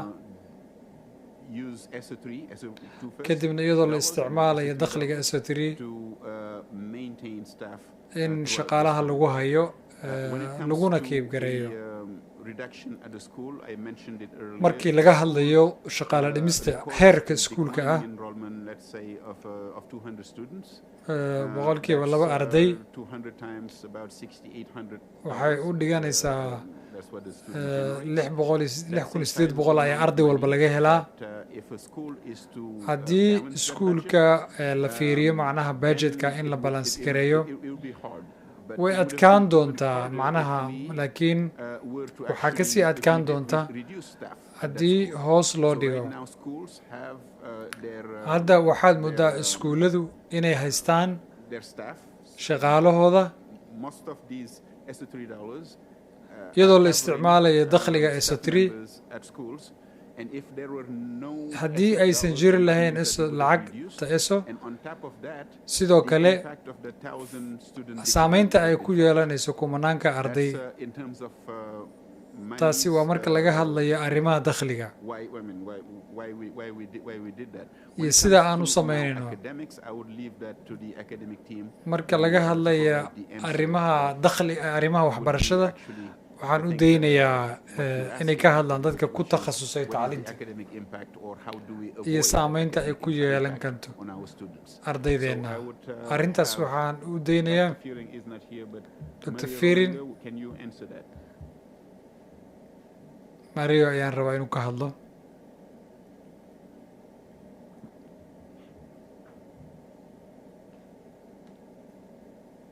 Hello. Good evening, Chair Allison, directors, and Chair Allison, waa mahadsantihiin guddoomiyaasha. Any time that you have reductions mar kasta that need to be made, oo la sameeyo difficult decision. kharash dhimid oo barnaamijyada la gooyo waa hawl adag marka aad fiirisid guud ahaan dadka guddoonka haya waa go'aan run ahaantii adag oo dhib badan marka gaar ahaan weliba markii labaad ee lagu noqday hadda in la sameeyo kharash dhimidda xafiiskan guud ee xarunta guud waxaan ku dadaalnaa in aan siino taageerada ugu faraha badan ee aan siin karno xarumaheenna iyadoo la sameynayo markaa kharash dhimid macquul ah qaybo badan oo ka mida waaxaha degmadana markii hoos u dhac uu jiro waxay saameyn ku yeelanaysaa degmada su-aasha aadna weydiisay director Alamin sida oo ku saabsan sida aan wax uga qaban karno annagoo sii wadi karna barnaamijyada qaarkood like we heard from the students tonight, there is no easy answer for that. I think as a district and as a system, that is what we are trying to work through right now. Okay. Thank you for that response. And again, I recognize that it's very challenging for us. And myself personally.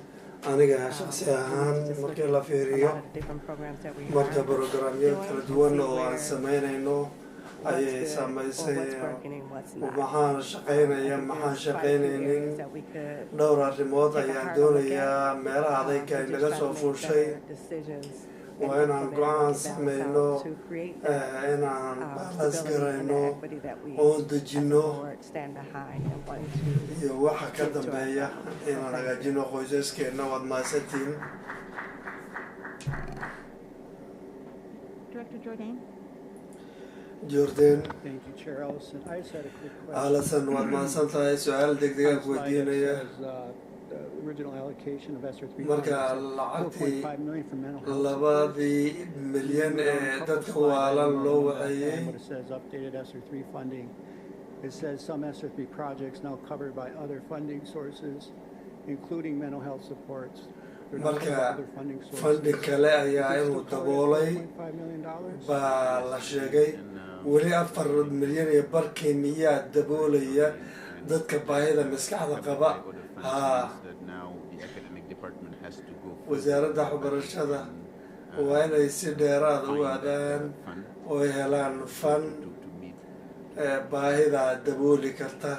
Okay, good. And the other one is more of a general comment. Commenti baan ka hadlayaa guud. In terms of like our school, our updated school budgets. Marka budgetka iskuulka. From people tonight, social workers. Social worker baa hadlay. And I know several schools where they've had to cut a counselor. marka kuwa kalena cancel inay gooyaan ayay tahay iskuullada qaar waan ka wada hadalnaa arrintan ardaydeena cancelka dad dadka maskaxda u baahan in lala taliyo summary guud baan sameynaya ama soo dulmar guud that we are going in the complete opposite direction. marka hadda qorshihii mid ka duwan baan samaynaynaa markii taageerada ardayda maskaxda ay u baahnaayeen la barbar dhigo marka inaan kordhinay bay ahayd dadka mental healthiga counseling badan aan samayno ardaydeena But it just seems that we're hadda laakiin waxay u eg tahay inaanan sii jarayno marka hadda ani ruux farti kuma fiiqayo laakiin qaab kale oo ka fiican oo inaan ula dhaqanno arrinkana ayay jirtay but I'm not excuse me but I am not going to laakiin anigu ma samaynayo inaan taageero any school budget that removes budget school oo la gooyo ama council ha ahaado ama social work ha ahaado I just think that it is inherently wrong and I just marka ani taariikh ahaan arrin xun baan u arkaa waana ka hadlay arrinkan Octobertii lasoo dhaafay waan ka hadlay meetingkii I'm not about to do a 180 and vote the other way. marka 180 dhanka kale ama goynayo sidii aan u hadlay ayay ahaanaysaa marka aniga qayb inaan ka ahda un baanan rabin arrinkaa sharia hadal hadduu kugu jiro hadal Thank you for the presentation. gudoomiye waad mahadsan tahay waan ku faraxsanahay inaan How tajuubo many students have we lost so meeqa far? arday baa ayaa naga tegay ma haynaa totolka ardayda ka tagtay iskuulka hadda yaa haya hoggaanka degmada track students on a regular basis. We do have that information, but what we have is the 1,000 student that is in the presentation, and when we get an updated number, then we can communicate that. marka hadda ardayda gacanta ku jirta ayaan haynaa markaan laakiin update garayno ayaan helaynaa steps taken to balance the budget, something very challenging. marka arrintan budgetka in la qaabeeyo In budget, boqolkiiba hal ayaa la kordhiyey hal sidaa miyaad leedahay waan confuse garoobay lacag yari baan dareemaynaa haddana lacagtii baa la kordhiyey arrintan balifaansi waan ku wareeray sarilo waad mahadsan tahay marka qorsho wuxuu ahaa 10 boqolkiiba in la jaro marka boqolkiiba 3 ayaa iskuul geynaysa dhanka kalena iskuulkaad ku daraysaa marka boqolkiiba 5 aan departmentiga ka goynay baa iskuulka ku noqonaya marka arrin kaloo aan xusuustay baa jirta 5 milyan iyo 600 kun oo aan helay oo inaan bixino ay tahay but I'll let the academic division, they may know more. But it was a new charge that came that we had to meet, which is 5.6 million. marka laakiin balaan cusub oo 5 milyan iyo 600 kuna ayaa jirta marka la isku daro marka lacagtii iskuulkii aan dib ugu celinay boqolkiiba 3 baan inta ka helay marka waxaan goynay iyo waxaan isku darnay boqolkiiba hal baa positive noqday lacagta la gooyey iyo lacagta la soo korodhay ta soo korodhay baa boqolkiiba hal badan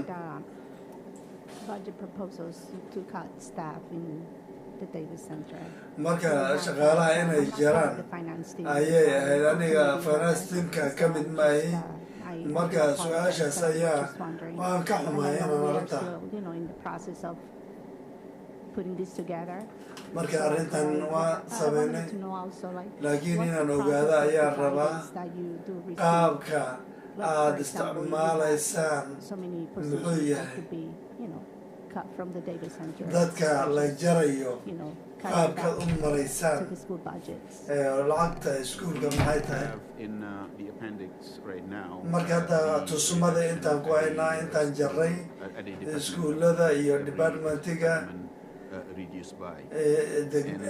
departmentyada laga jaray The finance department itself has about 3 positions that are vacant right now that we could be filling, but we will not be filling them.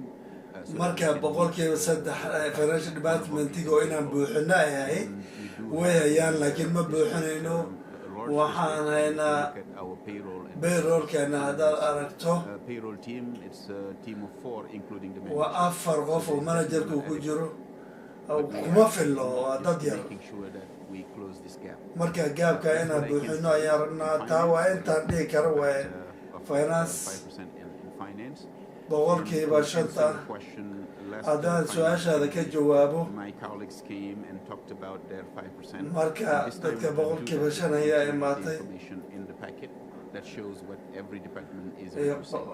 qayb kasta inta laga jarayo saaxiibkay baa idiin ardada baa idiin sheegaya marka arrinta waa arrin kala duwan There is maybe 45 or 50 million that is at Davis. marka 45 ilaa 50 milyan baa jira haddaan goyno taas waxay saameyn ku yeelan ardaydii marka taa waxay macnaheedu tahay budgetka aan goyno markay arrintan oo kala tahay marka barasharka aan hadda wajahayno si aan u daboolo marka way ka saarantahay marka hadda 2 sano 3 sano ka hor wixii la dhahay inaan samaynay hal maalin jamcada ma ilaawayo 6,400,000 inaan helay ahayd maalmo ka bacdi bil ka bacdi marka form stateka inaan u diray ahayd waa la daahiyey ama lama dirin qofkii samayn lahaa waa la gooyey degmada mar horaan u shaqeeyey xagga lacagta hadda markaan fiirinaya 4 shaqaalaha bayrolka oo hay-ad muhiim ah 4 qof markii hore annaga 8 baan ahaan jirnay marka qaab baan fiirinaynaa si aan roo goyno mar walba marka dad shaqadaa qabta oo inagu filan maayo hal qof muxuu samayn karaa shaqooyin badan ayuu samaynayaa marka taasoo kala qaybintii hawsha saameyn ku leh markaan la kulno meesha waan tiri karnaa laakiin marka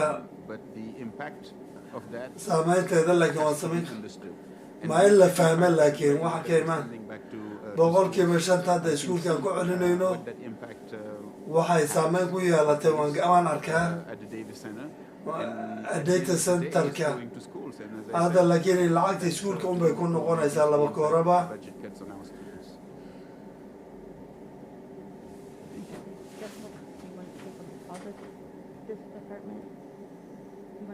Departments to Davis Center. What is this? Good. This was good. Thank you. Director Ali. Ali, maxaad ku daraysaa? Thank you very much, Madam Chair. Waad mahadsantahay chair. I'd just like to make a comment.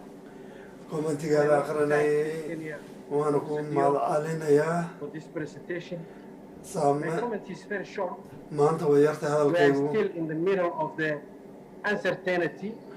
weli lama hubo xaalad humaan la-aan ayaan ku jiraa covid-19ka awgii iyo arrinta bulshada oo deganayn It's very important that we must maintain our fund balance around 8%. waa inaan maintain garayno Predict inta inagoo hubin waxa iman doona It's very ma important that we have to be financially responsible. waana inaan mas-uul ahano lacagta mas-uul Pay our ahano staff in case of continuation of uncertainty. haddii dhibaato ay imaato Any other emergency situations. iyo ma wax kale uu imaado inkastoon ereyga waxaa kaloo muhiim ah waa inaan khasaba Mental health support. waa inaan arrinta mentalka mudnaan koowaad siino dadka maskaxda mental health is real. And you arrinta maskaxda waa arrin jirta people who have been our frontline staff who are advocating for more mental health support. marka dadka caawinta u baahan aniga waxaan kula talinayaa dadkeena inay fahmaan arrintaas marka isbedelana soconaya caafimaadka maskaxda iyo shaqaalaha mudnaanta koowaad inay ahaato marka u dambaysa saad ogtihiinba 9 milyan oo dheeraada ayuu hayaa si guud wada jir ah to collectively advocate for more funding for our public education. oo inaan u dagaalano lacag dheeraada waa muhiim It's not doing enough. waxaa la sameynayno waa inaan si wada jira wax u dhaco macalimiinta iyo administratorska iyo communityka laftoodu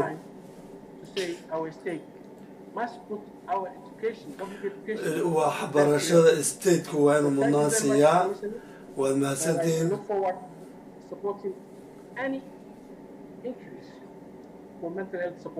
waan rajaynayaa arrinta dadka maskaxda iyo shaqaalaha wax loo kordhiyo Director Ins. Just want to revisit just for a second, follow up a little bit on Director Cerrillo's questions. marka Cerrillo su-aashiisii ayaan daba socdaa arrinta shaqaalaha bajetkooda The two line items, 5% reduction in labada boqolkiiba shanta la gooyey iyo 1% iskuullada ku kordhay presumably qiyaas you gave us the narrative that originally hadda wuuna nasiiyey Ibrahim qaabka ay hawshan u dhacday wuu bixiyey and this 1% doesn't necessarily mean boqolkiiba halkan macnaheedu maaha isku mid weeye waan maqla inaan maqlaan rabaa boqolkiiba 1 ayaa loo kordhiyey iskuullada haddana iskuulladii waa la jaray kansala iyo dad badan baa shaqada laga tiray ayaan iyo museum iyo ruux dad baa shaqada laga tiraa mar walba maqla qaabkaas siday u dhacayso ayaan la yaabanay waxay la tahay markastoo budgetka la gooyo oo iskuulka waa inay aqbalaada ilmaha enrollmentiga marka program wax lagu darayo waxa weeye iyo mudnaanteeda go-aanka inay sameeyaan iskuulka madaxdiisa iyo hoggaanka dhankay duran haddii wax la gooyo waa in wax kale lagu bedelo hadda kansalaa la cayriya haddaan maqalo ardaydiin aan yaraanin marka wax kale in lagu bedelo waa saas oo maaha reduction at the school, it's primarily due to declining enrollment that is more pronounced at that school. marka iskuulka la gooyeydu enrollmentiga yaraaday wax la goynayo kale maaha Yeah, and I'm not like I don't want to get into the individual budget at a school right here. marka iskuullada budgetkooda inaan gala mar rabo waa laga wada hadli doonaa But that's the reasons why these decisions would be. marka go-aanka sabta loo qabto waa noocaas oo si maaha Went down to 0.6 for 0.6%. saddexda boqolkiiba hoos u dhacay wiigii lasoo dhaafay iyo xoogaa markaan aragnay mandate that schools we put on schools and we needed therefore to accompany that with the funding that they would need. marka inaan ku jinjin garayno lacagta ay u baahan yihiin iskuulka taasoo 5.6 milyan ah haddii ay 0.6 ay hoos u dhaceen lacagta qulqulaysa ee iskuullada gelaysa marka waxay noqonaysaa boqolkiiba 6 inay ka yaraato aniga qaab fikiraaman qabaa wax muhiima baa jiro oo ah iskuulku inuu muhim yahay aan u malaynayo marka iskuullada qaar mid kasta waxba haystaan marka iskuulkan ka shaqeeyo staff meetingka like a dumb idea. Why are we doing this? This is like, but if I were to make the budget, adigu sababtaan u sameyn haddaan budget inaan sameeyo ay tahay represent somebody's job. marka qolle qof kale rebers wax in wax lagu bedelay noqonaysaa waad mahadsan tahay guddoomiye waad mahadsan tahay I think I'm going to ask academics to help us out here because we're asking a lot about mental health supports in the budget and maybe predictable staffing in the budget. So maybe if marka arrinta mental healthga ayaan ka hadlaynaa iyo shaqaalaha in la qoro ay tahay baan doonayaa dadka academiga dadka maskaxda iyo shaqaalaha labadaas baan ku celinayaa Hello. Okay.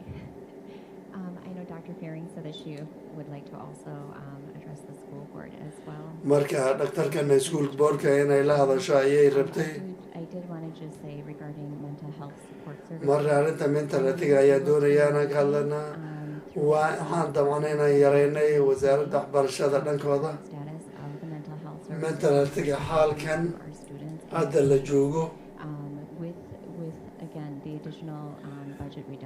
iyo lacagta dheeraadka ee la gooyey waan awoodi lahanahay inaan sii ballaarino sidii qorshuhu awal hore ahaa marka laakiin waan awoodnaa inaan sidii hawshu wadno waad mahadsantihiin Sorry, hopefully you can see my face now. Good evening. maalin wanaagsan boor warka jeerka iyo dadkanan maalin wanaagsan I'm here virtually. So thank you for the question on mental health supports. And I think marka arrintan mental healthga haddaan ka hadlo I don't know if you could really see my face because I can't see my face, but hopefully you see my face. What I really want to point out here is what do we mean by mental health supports, right? waan u baahannahay dadka mental healthga arrinteeda As we have been working through a lot of the student need, our families need, community need. waxaan ka hadlaynay baahida ardayda waalidiinta communityga Meeting students' basic needs. meetingan u basic need ahaado bilow Here to also to be able to provide that high-level one-on-one therapy, and sometimes it's just groups or having an open marmarka qaar group ay ahaato students as they come in just with concerns about daily life. And so I think that when we're looking at the budget for the mental health markaan budget healthga fiirinayno departments that I oversee, taas waa taan anu ka shaqeeyo ay tahay marka hal ruux shaqada la qabanayo aad baan u tashiilay through our contracted services. So that's a department that has traditionally been under our marka waa special education bay ahaan jirtay laakiin sanadka soo socda marka hay-ad gooniha inay noqoto largely over the last year or so, and to continue to be committed to be able to service every site. ama qayb kasta inay la shaqayso labadaa mid ayaa laga dhigayaa They do not own school counselors or marka school counselor iyo social iyo ma haystaan waa hay-ad gooniha shaqaala ayaa weeyaan student support and our mental health services. But when we're talking about the mental health department, laakiin markaan mental health ka hadlayno funding, I think Director Jordan, you brought that up too. That was really Jordan ayaa arrintaa keenay fankaas markaan ka hadlayno soo hadal qaaday the clinics, the services they provide can iyo kliniga shaqaalo ay bixiyaan those different contractors that provide that very intensive one-on-one student marka arrinta shakhsi to shakhsi in wax la baro sanadka soo socda waxaan samid garaynay in arrintan iyada iskuullada dhan laga dhaqangeliyo iyo baahida soo baxday ee iskuullada kale ka imaanaysa sidoo kale in la sameeyo oo waan yarayn karnaa baahida arrinta kale waxaa weeye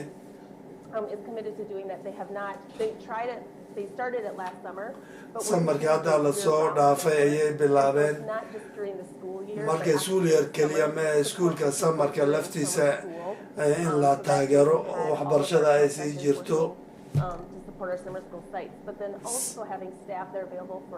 shaqaalahana inay diyaar u ahdaan familada ay dadka ka dhasheen in la tababaro la caawiyo down to one person. So we wanted to make sure that we had better continuity services over the summer as well. So we're still going to be doing that. ما سمعنا ولي The تايدا last piece I just wanted to highlight marka arrinta u dambaysa is that waxaa we weeye really felt like we need to put in more culturally responsive type waa inaan dhaqan ay la jaan qaado dhaqanka bulshadaas arrintaas funding to really get into our local neighborhoods, communities. in ay deegaanka dadka neighborhoodka arrinta la sameeyo oo caawin kara qaab dhaqan ahaan u qalma qofka u baahan servicekan local community iyo organizationada iyo inay ayagana ka jawaabaan Really good things coming up in our horizon. We just had to do a little moving around and shifting our budget. marka xoogaha inaan budgetka move garayno dhaqaajino weeye Since that wasn't an option anymore, we just had to move things around. marka xoogaha inaan dhaqaajino ayay noqonaysaa What we're building and the marka laakiin waan ku faraxsanahay wixii aan soo qabanay waad mahadsantihiin Thank you. Director Caprini? Yeah, I just wanted to make a comment. Thank you, gabrini waxaan doonay comment inaan ka bixiyo Officer Beering. I'm sorry. beriam waad mahadsan tahay This is a good example of messaging and communication.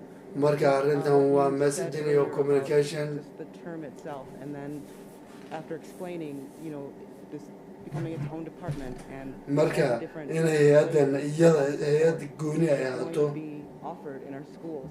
So I think I just wanted to point out that this was for me.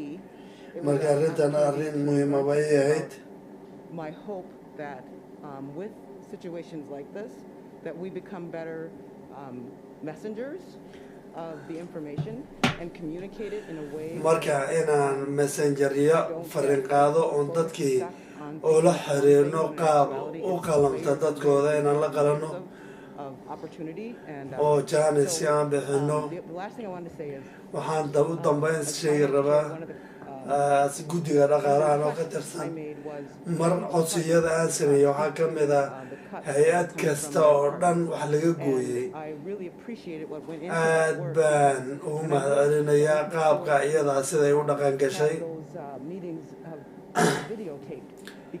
miitinadii aan video tape ka sameynay dad badan baan la hadalay really deep information about how much they just narrowly needled into each department to qayb kasta department kasta sida ay u dhaqangeliyeen goyntaas siday u sameeyaan markii hore mar u dambaysa sinofisa uu ka hadlay hadda ma xusuusto laakiin waad mahadsantihiin calaa kulli xaal Dr. Fearing, can you talk a little bit about predictable staffing? marka ka hadal shaqaalaha budgetka waxa uu noqon doono bal ka hadal I can try. waan isku dayayaa Probably have to pass it to someone else because I qof kale inuu ka hadlay ahayd laakiin waan isku dayayaa the associates and the principals. But what I can tell you that I think I'm hearing a little bit tonight. waxaan maqlayaa waxaa weeye How it kind of got impacted and maybe in a different way than what sida ay saameyn ugu yeelatay qaabab kala duwan ardayda a school building needs to not just survive but to marka shaqadu inay socoto waxaa loo baahan yahay iskuulka shaqaalaha waxaa waaye support schools to make sure they had a secretary to make sure they waa inay secretary haystaan oo health care inay haystaan assistant iyo school nurse iyo waxaan oo dhan inay jiraan waa lagama maarmaan marka arrintan fundingkooda xoogaa culays baa ka jiray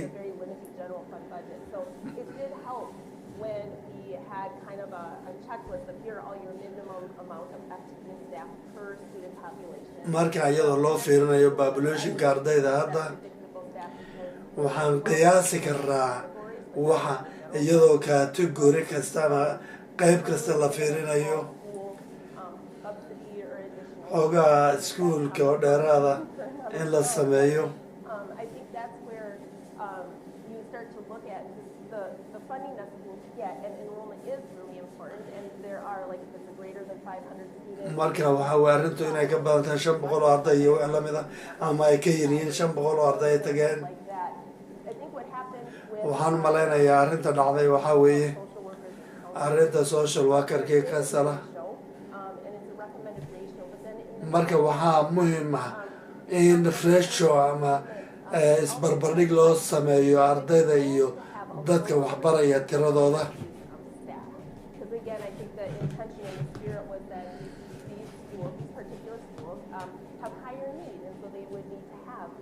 marka ardayda iskuuladan baahi badan bay qabaan marka caawimaad badan ayay u baahan yihiin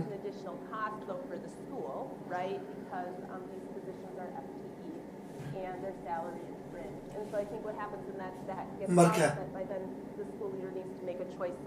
iskuulka hogaankiisa ayaa go-aanka inuu meel kale ka sameeyo ay tahay marka hadday taa dhacdo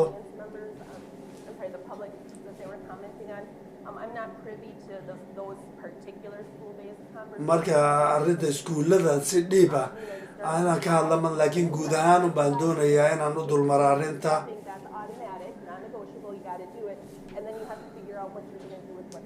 marka markaan arrinta fiirin ayaan fiirinaa waxa haray marka lacagii fankii aan awal haysanay inay dad kale ayaa qorsheynaya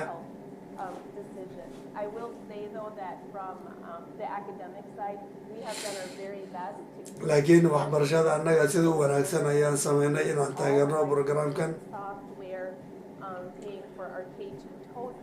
k2 inaan howlihii iskuulka yaallay ee dhaqan caadiyan ahaa oo ay sidooda ahaado oon laga goyni budgetka ayaa qorshu ahayd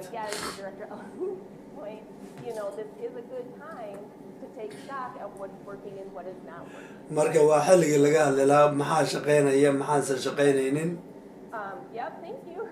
waad mahadsantihiin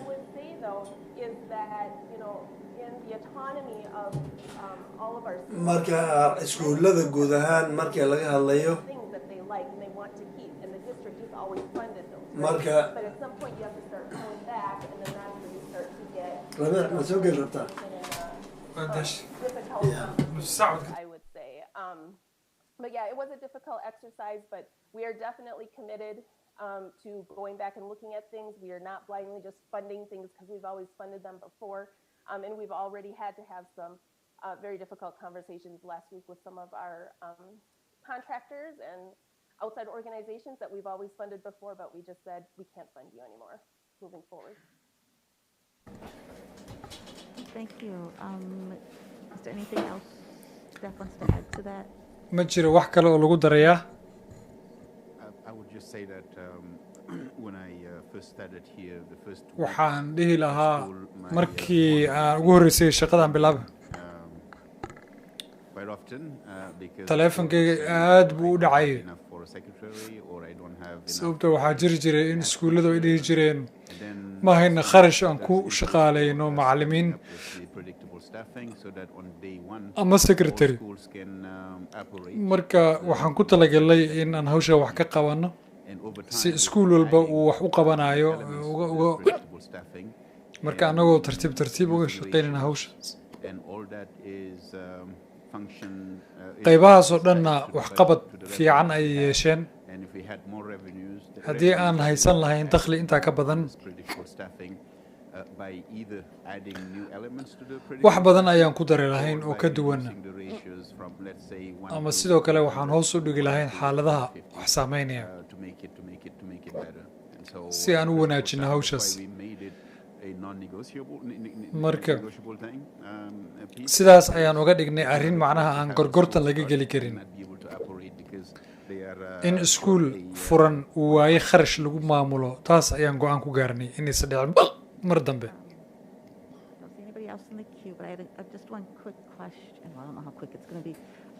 su-aal deg deg ayaan qabaa waxaan ogahay inuu jiro dakhli badan waxaa jira dhowr iskuul oo wax i weydiiyey gaar ahaan waxaan filayaa inuu jiro arrin hawsha lagaga hadli karo Director Anderson waa mahadsan tahay waana soo gaadhin cabashooyinkaas waana ka howlgelaynaa sida ugu macquulsan markii aan ka hadlayna arrimaha diiwaangelinta ardayda iyo lambarka saxda ee la hadlo waa kala duwan yihiin mararka qaarkood boqolkiiba 1,000 arday ayay ka yariyay qiyaastii sidoo kale waxay sameeyaan system nidaamsan oo la isticmaalo ma aanan arkin wax normal ah marka waxaa jiri kara arrimo ka duwan sidan oo la sameynayo marka boardka waxaa laga yaabaa January markaan soo noqdo inay dib u fiiriyaan hawshaas annagoo eegayna October 1 say wax noqdaan iyadoo la fiirinayo hoos u dhac zaa'id oo ku iman kara hawshaas annagoo eegayna meeshii aan ka nimid waqti ahaan iyo weliba saameynta xaaladda pandemic marka arrintaas waa arrin aan fiirinayno iskuuladuna inay helaan qiyaastii 1 kororsiimo boqolkiiba marka lacagtaasi waa lacag gelaysa iskuullada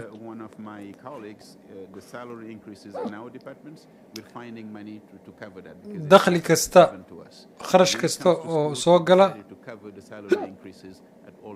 waan maaraynaa tan iskuullada meel kastoo laga keenaba So what I heard you say is that this will be another discussion at our finance committee meeting on May 17th. May 17 ayaan kaga hadli doonaa 17-ka Final proposal would be brought to the board at our next business meeting. gabagabada ugu dambeysana business meetingka June ayaad keeni doontaa So thank you very much for this waa mahadsan presentation. tahay Thank you directors for your questions. waa mahadsantihiin dhammaan This is not the last time we're going to be discussing the finance. So marka ugu dambeysa maaha Senior Apasidia. Thank you. waa mahadsan tahay Next is the policy committee report. Policy Chair Inns, if you'd like to please go ahead with your committee's report.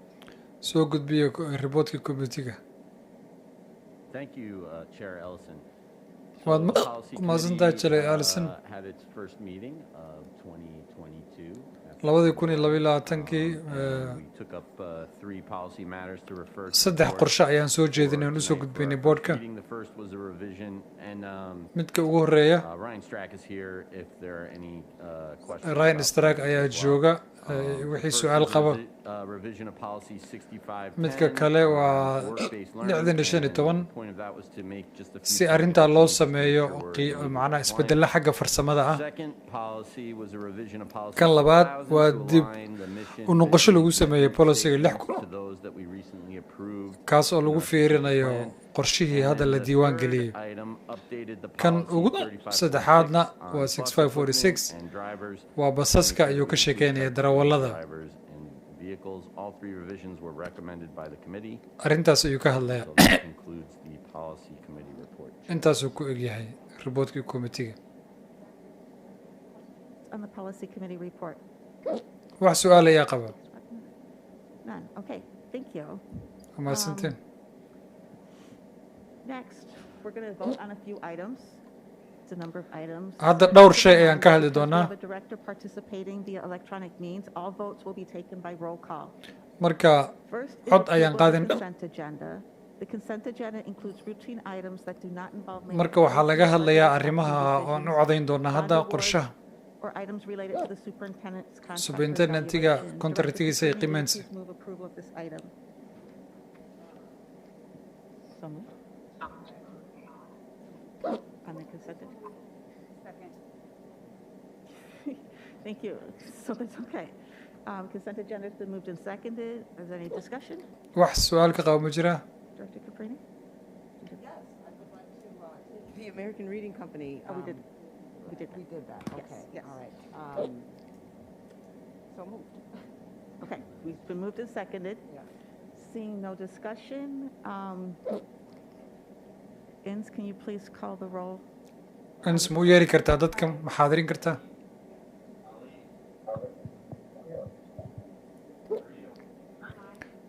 dhammaan dadka ayaa la xaadirinayaa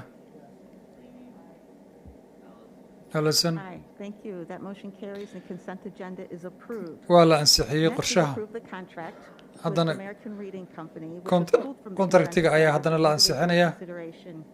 Can I get a motion to approve this item? ma ansixin karnaa hawshan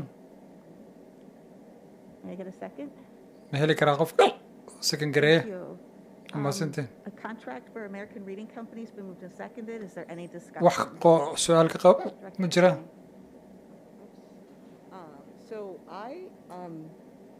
I have been visiting a few schools that have implemented the Groves Academy, dhowr iskuul ayaan booqanay oo diiwaan oo macnaha hirgeliyay qorshahan as well as sida ay wax uga qabanayaan runtii waan similar but different schools. waan la And I qancay just wanted to point out that what was exciting to me was how laakiin excited the waxa children were sida ay about ardaydu ay learning. ugu faraxsan ayeen ayaa So anigana each of aan the ku schools, faraxsanaa there were a couple of students that kind of like iskuul walba dhowr arday ayaa joogay and the teachers were able to ardayduna ay si toosa maaragtay u siinaysay tilmaamo Here's the thing, they were still on task even though mar they got walba up and moved around. mar walba waxaa lagu soo celinaya inay hawsha ka shaqeeyaan inkastoo mararka qaarkood ay kacayeen Groves Academy class, but nevertheless it was something that I've appreciated and I have other schools marka waa arrin that are also going to be marar badan aan ka fadhiisanay taking a visit in.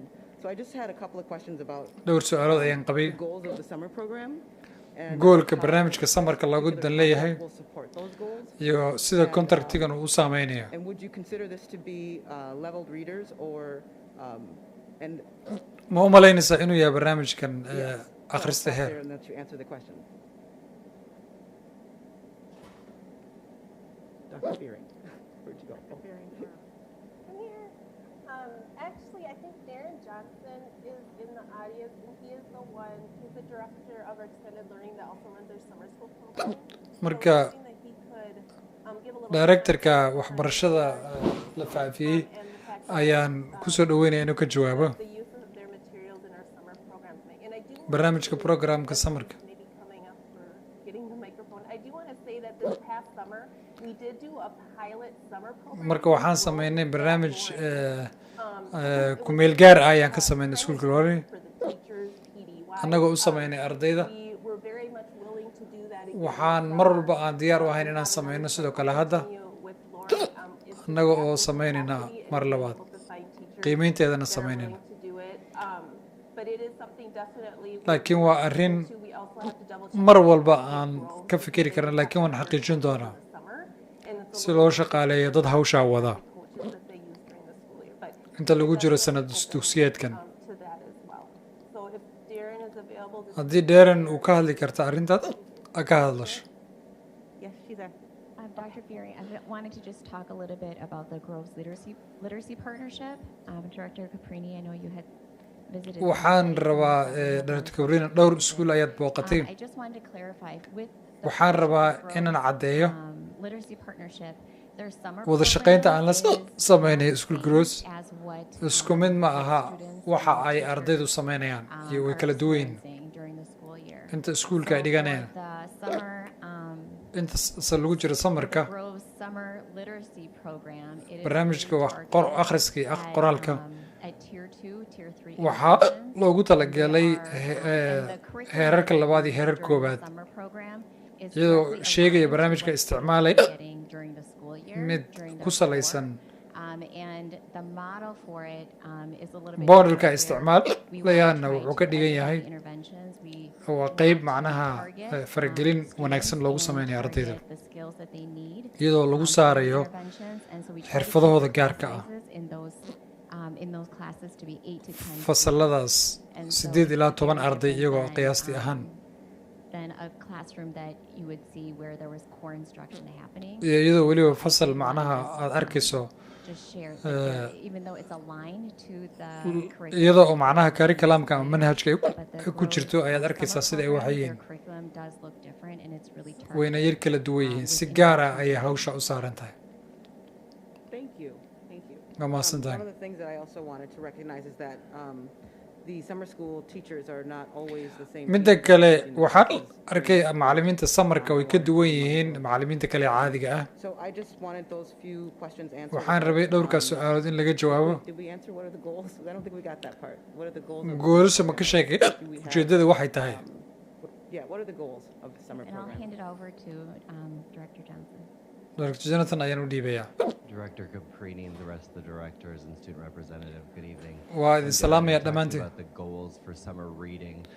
Barnaamijka goalska samarka Changing the look at summer school and members at home waxaan ka hadlaynaa arrimaha bulshaha. Our big goal is acceleration. Waxa waaye in aan macnaha aan samayno boobsiis oo xagga aan u boobsiino waxyaabaha ka khaldan ardayda. Options that we had, the process that we had. Iyo weliba processkii nidaamkaan u marnay. It protects our students to make sure that we arrintaas waxay naga saacidaysaa ardaydeena inaan siino material fiican annagoo fiirinayno fursado badan oo kala duwan annagoo ku eegayna inay macnaha heleen baahiyi ay qabeen iyaga oo maraya barnaamijka RFP-ga manhajka ARC-gana in markaas la xushay iyadoo weliba la fiirinaya akhriska sida hadda Dr. Fern ay sheegtay waxaan fiirin karnaa sida macnaha looga howlgalaya hawshaas sida ay hadba muhiim u tahay because I really was very impressed with what I saw at Northrop and Nellystone and Burroughs. waan ku faraxsanahay sida aad wax u wadaan iskuulada waxaan ku soo arkayna waan jeclaaday runtii arrintaasna in aan dhaqan gelino waa arrin wanaagsan schools across the district. So, thank you. Waa arrin wanaagsan. Thank you, Director Caprini. Waa mahadsantahay Director Caprini. Will the clerk please call the roll on the motion to approve the contract for American Reading Company? Waa ansixiya kontraktiga. Aye. Dr. Amin. Yes. Surreal.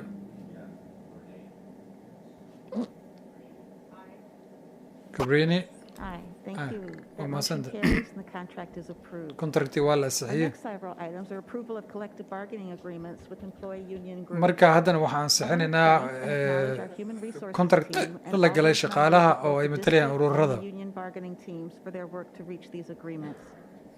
First up, hadda waxaan rabnaa in aan ka hadalno 2020-2023 heshiiskii lala galay districtga iyo local 284 qolayaha cuntada ka shaqeeya ma la ansixin karaa ha Thank you. Approval of the collective bargaining agreement between MPS and SEIU local 284. waxbarashada degmada iyo shaqaalaha wax su'aal ka qabo ma jira Will the clerk please call the roll on this item? ku dhawaaqa codka Aye. Aye. Yes.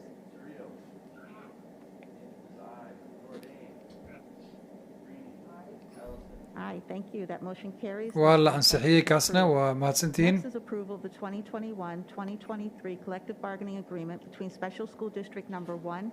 haddana waxaa laga sheekeynayaa ansixinta barnaamijka local 59 iyo sida loo Please get a motion to approve this agreement. ma ansixin kartaan Thank you. Approve of waa mahadsantihiin collective bargaining agreement between MPS and MLT. ansixinta barnaamijkan waa in la ansixiyo wax su'aal ka qabo ma jira Seeing none, will the clerk please call the roll on waxaan rabaa in lagu dhawaaqo celintiisa Yes. ma la ansixiyey dhammaan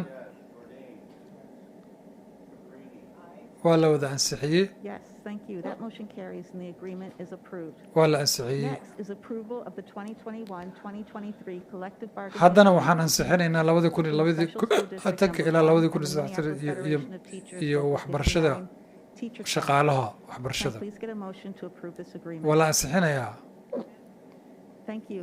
Approval of a collective bargaining agreement between MPS and MFT teacher chapter. Wa- has been moved and waa la seconded. Is ansixinayaa there any discussion? ma jira wax su'aal ka qaba Seeing none, clerk, will you please call the roll on this item? u yar dadka Aye. ali Yes.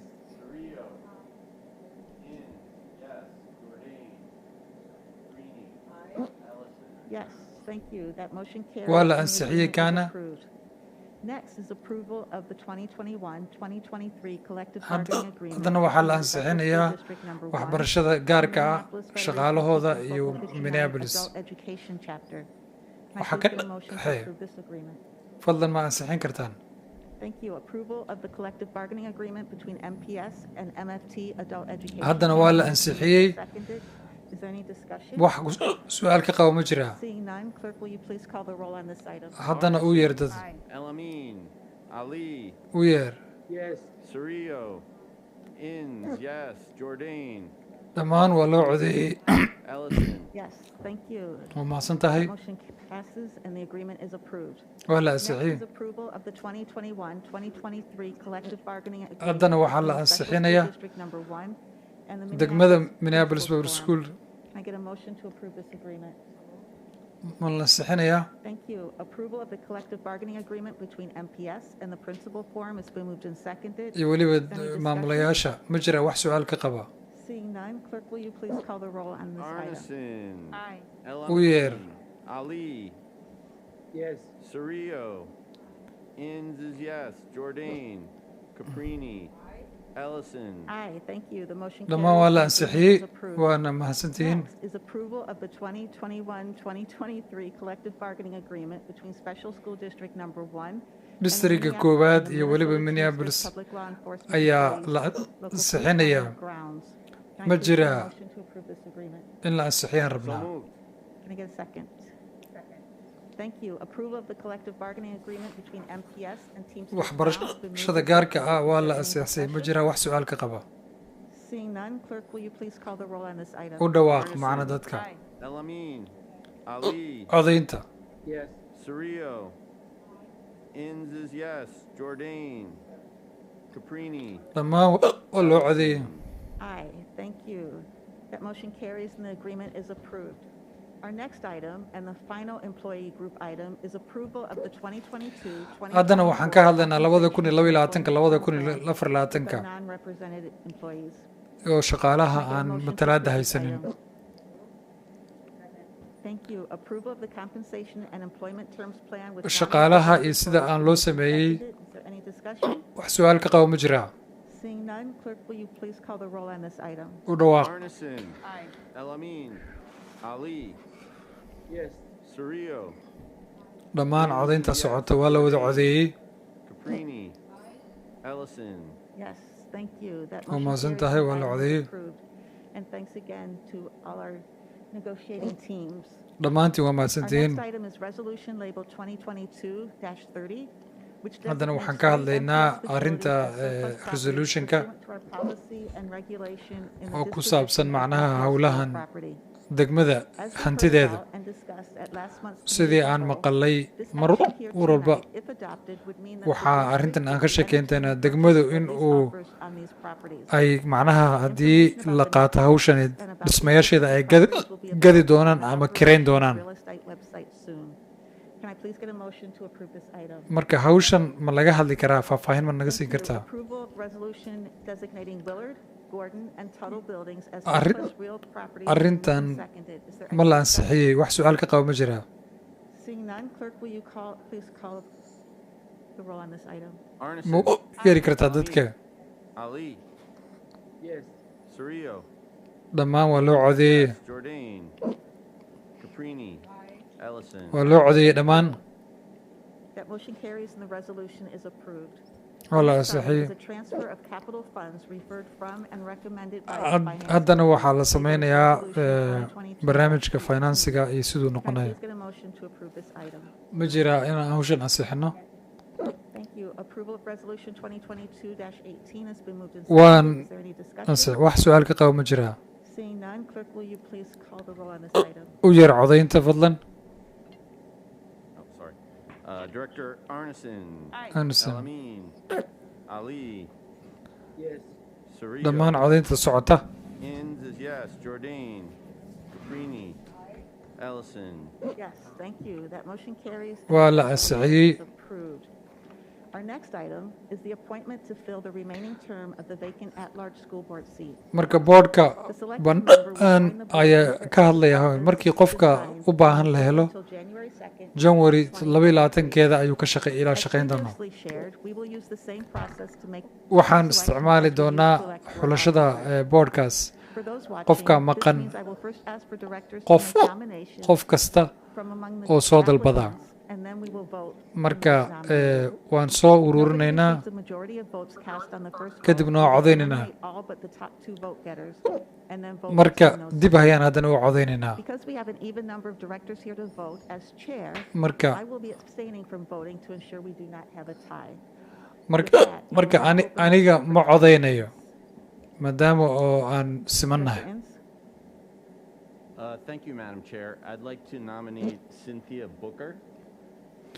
Cynthia waxaan Booker, jeclaan lahaa in aan answered soo about her bandhiga Cynthia experience and Booker skills bringing to the school board. inaan soo magacaabo si ay hawsha uga hadasho Prep and workforce development marka arrimo muhiima ayay ka hadashay firm for students between 12 and 21. meelo badan ayay ka Working within the shaqaysay community as an executive director, being a corporate finance executive, in badan college ayay soo administrator, ahayd and high school outreach counselor meelo at badan North ay and ka soo Rockford High shaqaysay Schools. agaasimo guud ayay soo noqotay oo As a hay-adaha BIPOC graduate maxalliga of iyo kuwa la Minneapolis talinaba Public Schools and a senior executive in various industries. marka degmooyin badan ayay ka soo shaqaysay wax badan ayay ku soo daraysaa marka dhaqaalaha ayay wax ka taqaanaa in badan 14 sano oo khibrad ayay leedahay Also, her practical approaches based marka on her waxay experience being a low income ku and salaysan generating tahay college students. dadka weliba And, Cynthia ay is a community, khibrad u leedahay activist in South Minneapolis South for a Minneapolis long ayayna time joogtaa and is well known in the community and aadna waa loo yaqaanaa relationships that she would,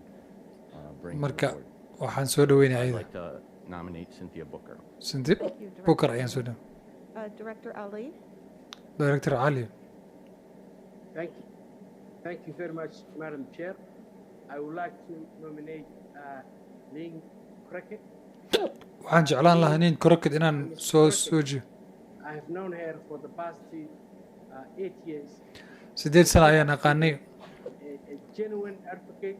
waxay ahayd qof in badan ka shaqeeya arrimaha Minneapolis gaar ahaan And families North Minneapolis. ardayda Northka ayay la shaqeyn jirtay weliba Miss Cricket And the experience. khibrad ayay leedahay iyo weliba maaragtay arrin ay kaga shaqeynayso ama dareen Students, staff, and community shaqaalaha iyo weli bulshada oo dhan ee Minneapolis public schools. So I do nominate Mrs. Cricket. Miss Cricket ayaan anu soo joogaynaa waa mahadsantihiin Thank you. Director Ali. Director Alamin? Director I Amin guess I would just second what Ali said. I was nominating Lynn Crockett as well. aniga Cricket ayaan soo jeedinayaa sida cali uu sheegay For over 50 years. in badan ayaan aqaanay Knowledge of experience. khibrad ay leedahay She's worked in the district. aad ayay degmada uga shaqaysay Just a wealth of knowledge that would be waxbarashada aad bay u taqaanaa marka wax badan ayay soo siyaadin doontaa difficult time that's going to take place during these next few marka months. iyada ayaan Lynn Crockett would be another that I nominate too as well. aanan soo bandhigi lahaa Thank you. Director Soria? Thank you, Madam Chair. First of all, I want to thank all the applicants, and I wish I could. waxaan rabaa inaan u wahaaday celiyo More than just dhammaan one individual. I'm really kulligood way excited fiican that yihiin our community is really more engaged and in tune with education. marka and waan I ku really faraxsanahay hope sida that, ay bulshadeenu uga warqabto waxbarashada will not be serving with us for the rest of the year. marka Will dadka aan nala continue to, shaqaynin waa in not only be disha ay engaged, kala but socdaan also taking leadership in in ay running for hawshan office. ay My wax ka qabteen nomination is for Ms. Lynn Crockett as well. And Lynn I Cricket ayaan second anigana everything that, Director Alamin and Director Ali sida mentioned as well. Dr. Ali iyo My Dr. uu respect sheegay and honor to an elder that has been very active in in badan our ayaan community. aqaanay marka Thank iyadaas you. ayaan sheegaya anigana Thank you. I too want to extend my thanks to everybody who applied. It's really important, it's really fulfilling to serve your community. marka anigana waan jeclaan lahaa qof kasta inaan u mahad celiyo While we can only select one person here tonight, I hope everyone stays engaged. and marka will waxaan serve jeclaan so lahaa they can serve in the public. Okay. qof walba uu soo foojignaado We have xulashadeenna Cynthia Booker that's been nominated, and Lynn Crockett has been nominated. Are Cynthia there any other Booker nominations?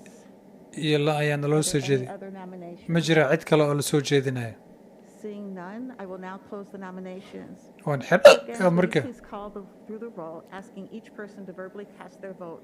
مركا قف كستو عدكيسا ها ديبتو Director Arneson. دكتور أندرسون Difficult, but Booker. بكر أيان قاتل Amin. الأمين Ali. بس كروكت Rio. Inz is Booker. Jordan. Caprini. Okay, and Ellison abstention. Abstain. Yep, I abstain. Thank you. Okay, so what do we have? We have 4 for Cynthia Booker, 3 for Lynn Crockett. Okay, well, having received a majority of the votes cast, it's my honor to announce that Cynthia Booker has been appointed to fill the vacant school board seat. Congratulations. سنتي بكر أيا and لسيي welcome, إني Director كقب Booker. كرنات She will be at our next board meeting or as soon as she signs her oath of office. مركا سنتي The next بكر أيا item نقن is دونتا appointment of Rochelle Cox, interim superintendent to the 2022 روشيل كوكس أيا school نهت year, and approval of كعلنا interim سبنترنتي كسوق اللي دونا employment contract with Ms. Cox.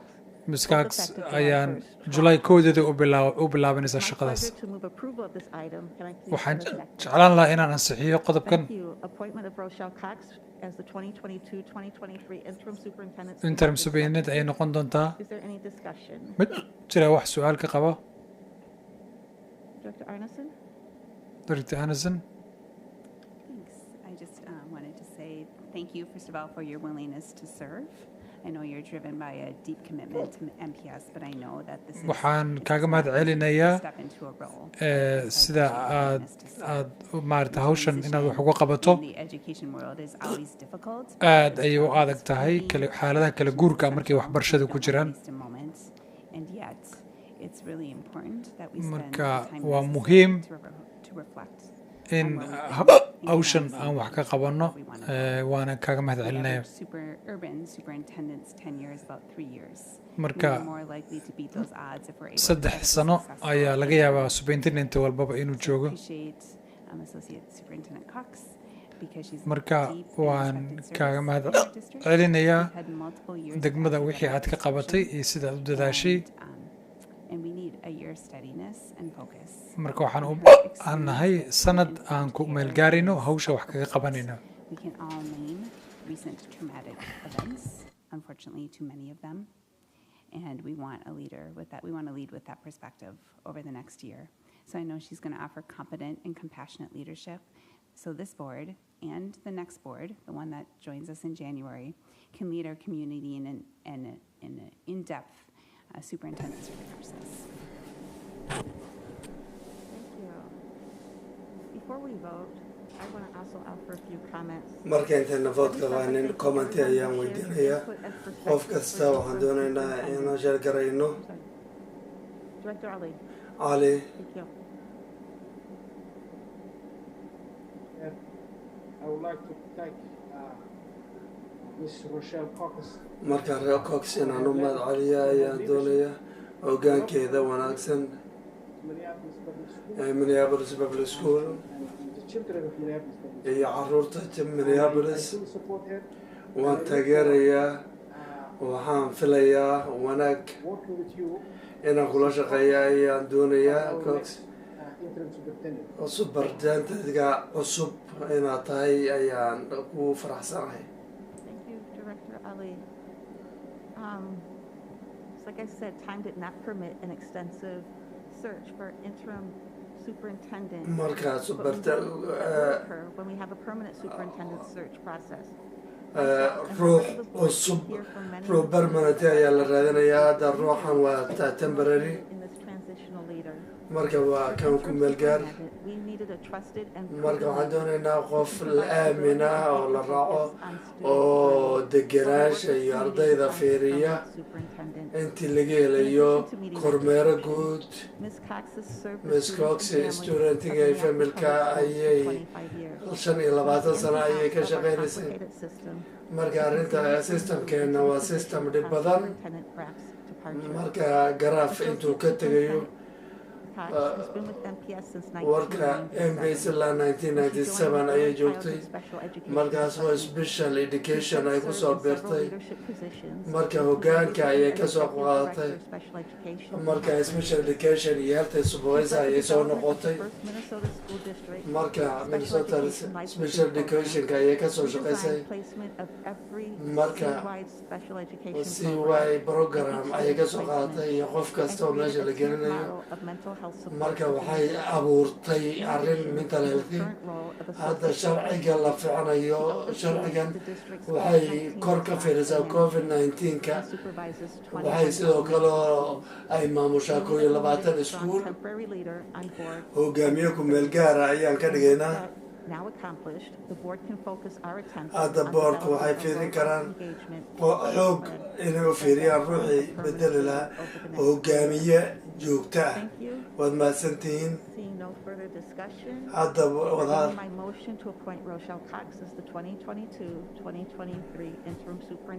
marka ruuxaasaan magacaabayaa marka u yar Anderson Alamin Ali Sario Jordan Caprini Allison Thank you. That Master motion carries and the item is approved. waa la isku raacay gabadha inay hogaamiye noqoto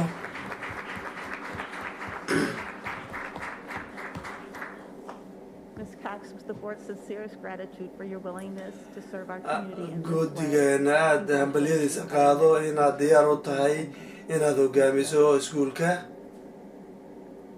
Before we get to our final report, intaana final u gudbin I wanted to mention I skipped somebody.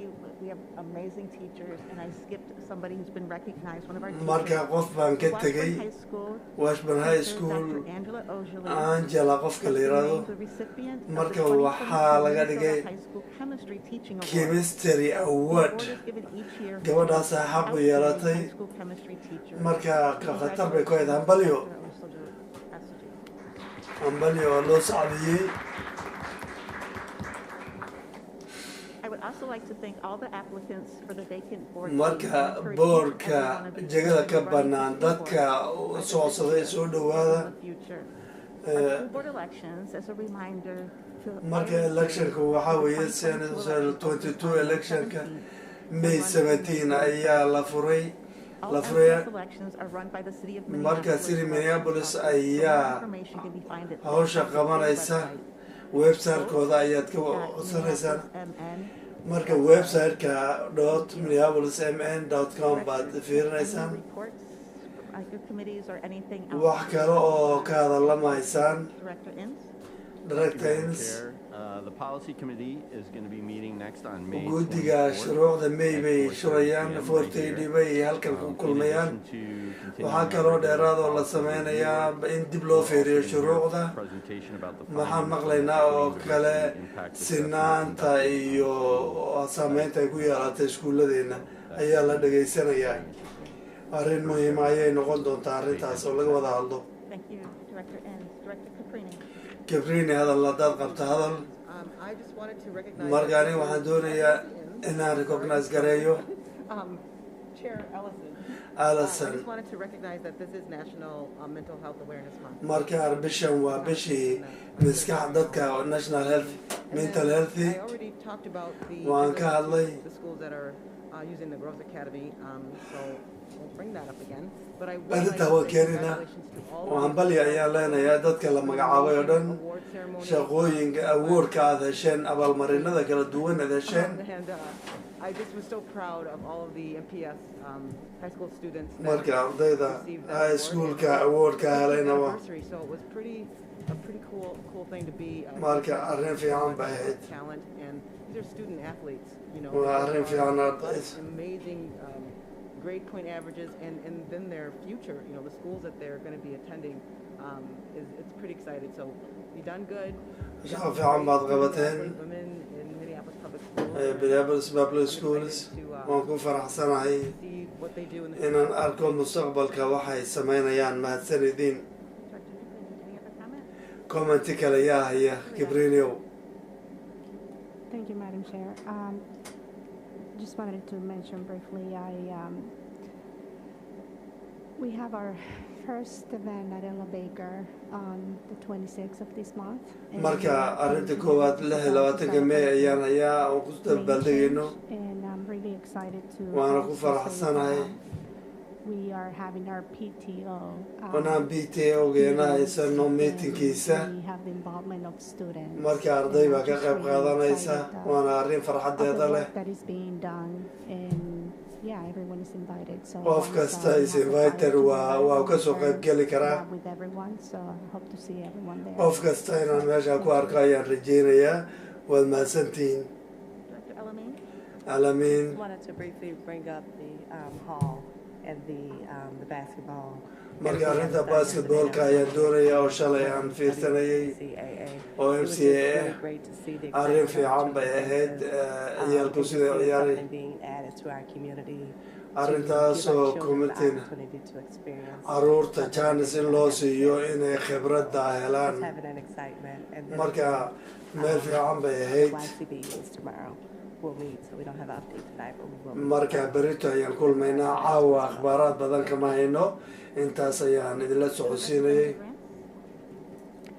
Yes, me and Jake would just like to give an update as to an event we attended along with Director Enns, Chair Ellison, and Director Surreal regarding the Hennepin History Museum. marka Hennepin History ayaan guddiga annaga oo dhan ka qayb galay on public schools. oo public schoolka ku saabsan Debuted their new exhibit. maalin cusub ay ahayd Separate Not Equal, the Hale Field Pairing, which talks about Hale and Field in the 1970s when MPS schools marka 1970 markii MPS iskuuladeeda la sameeyey current board members, student representatives, oo boardkan iyo iskuulka matalkooda iyo waxaas oo dhan laga shaqeeyey the 70s, and we talked about desegregation MPS schools. marka arrinta MPS come in regarding iskuulkooda ayaan ka hadalnay gaar markay saabsan tahay saameynta sinaanta ay leedahay iyo guud ahaanba public schoolada waad mahadsantihiin Nobody else in the queue. That concludes our agenda. Without objection, I will now adjourn this meeting. marka shirka waan xirayaa On May 24th. May 24 ayaa la isku imaanayaa lixda habeen wanaagsan qof walba